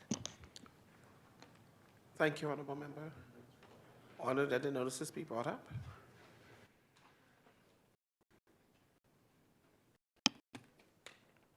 Thank you. Any further notices?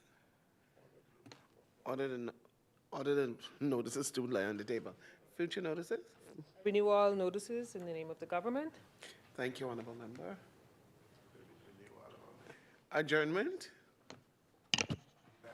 I renew all notices also in the name of the opposition. Thank you, honorable member. Adjournment?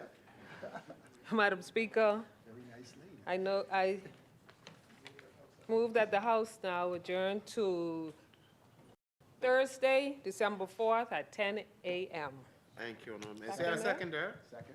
Thank you, honorable members. It has been moved and seconded that the House at its rising do adjourn to Thursday, 4th December, 2025 at 10 a.m. As many are in favor will remain seated.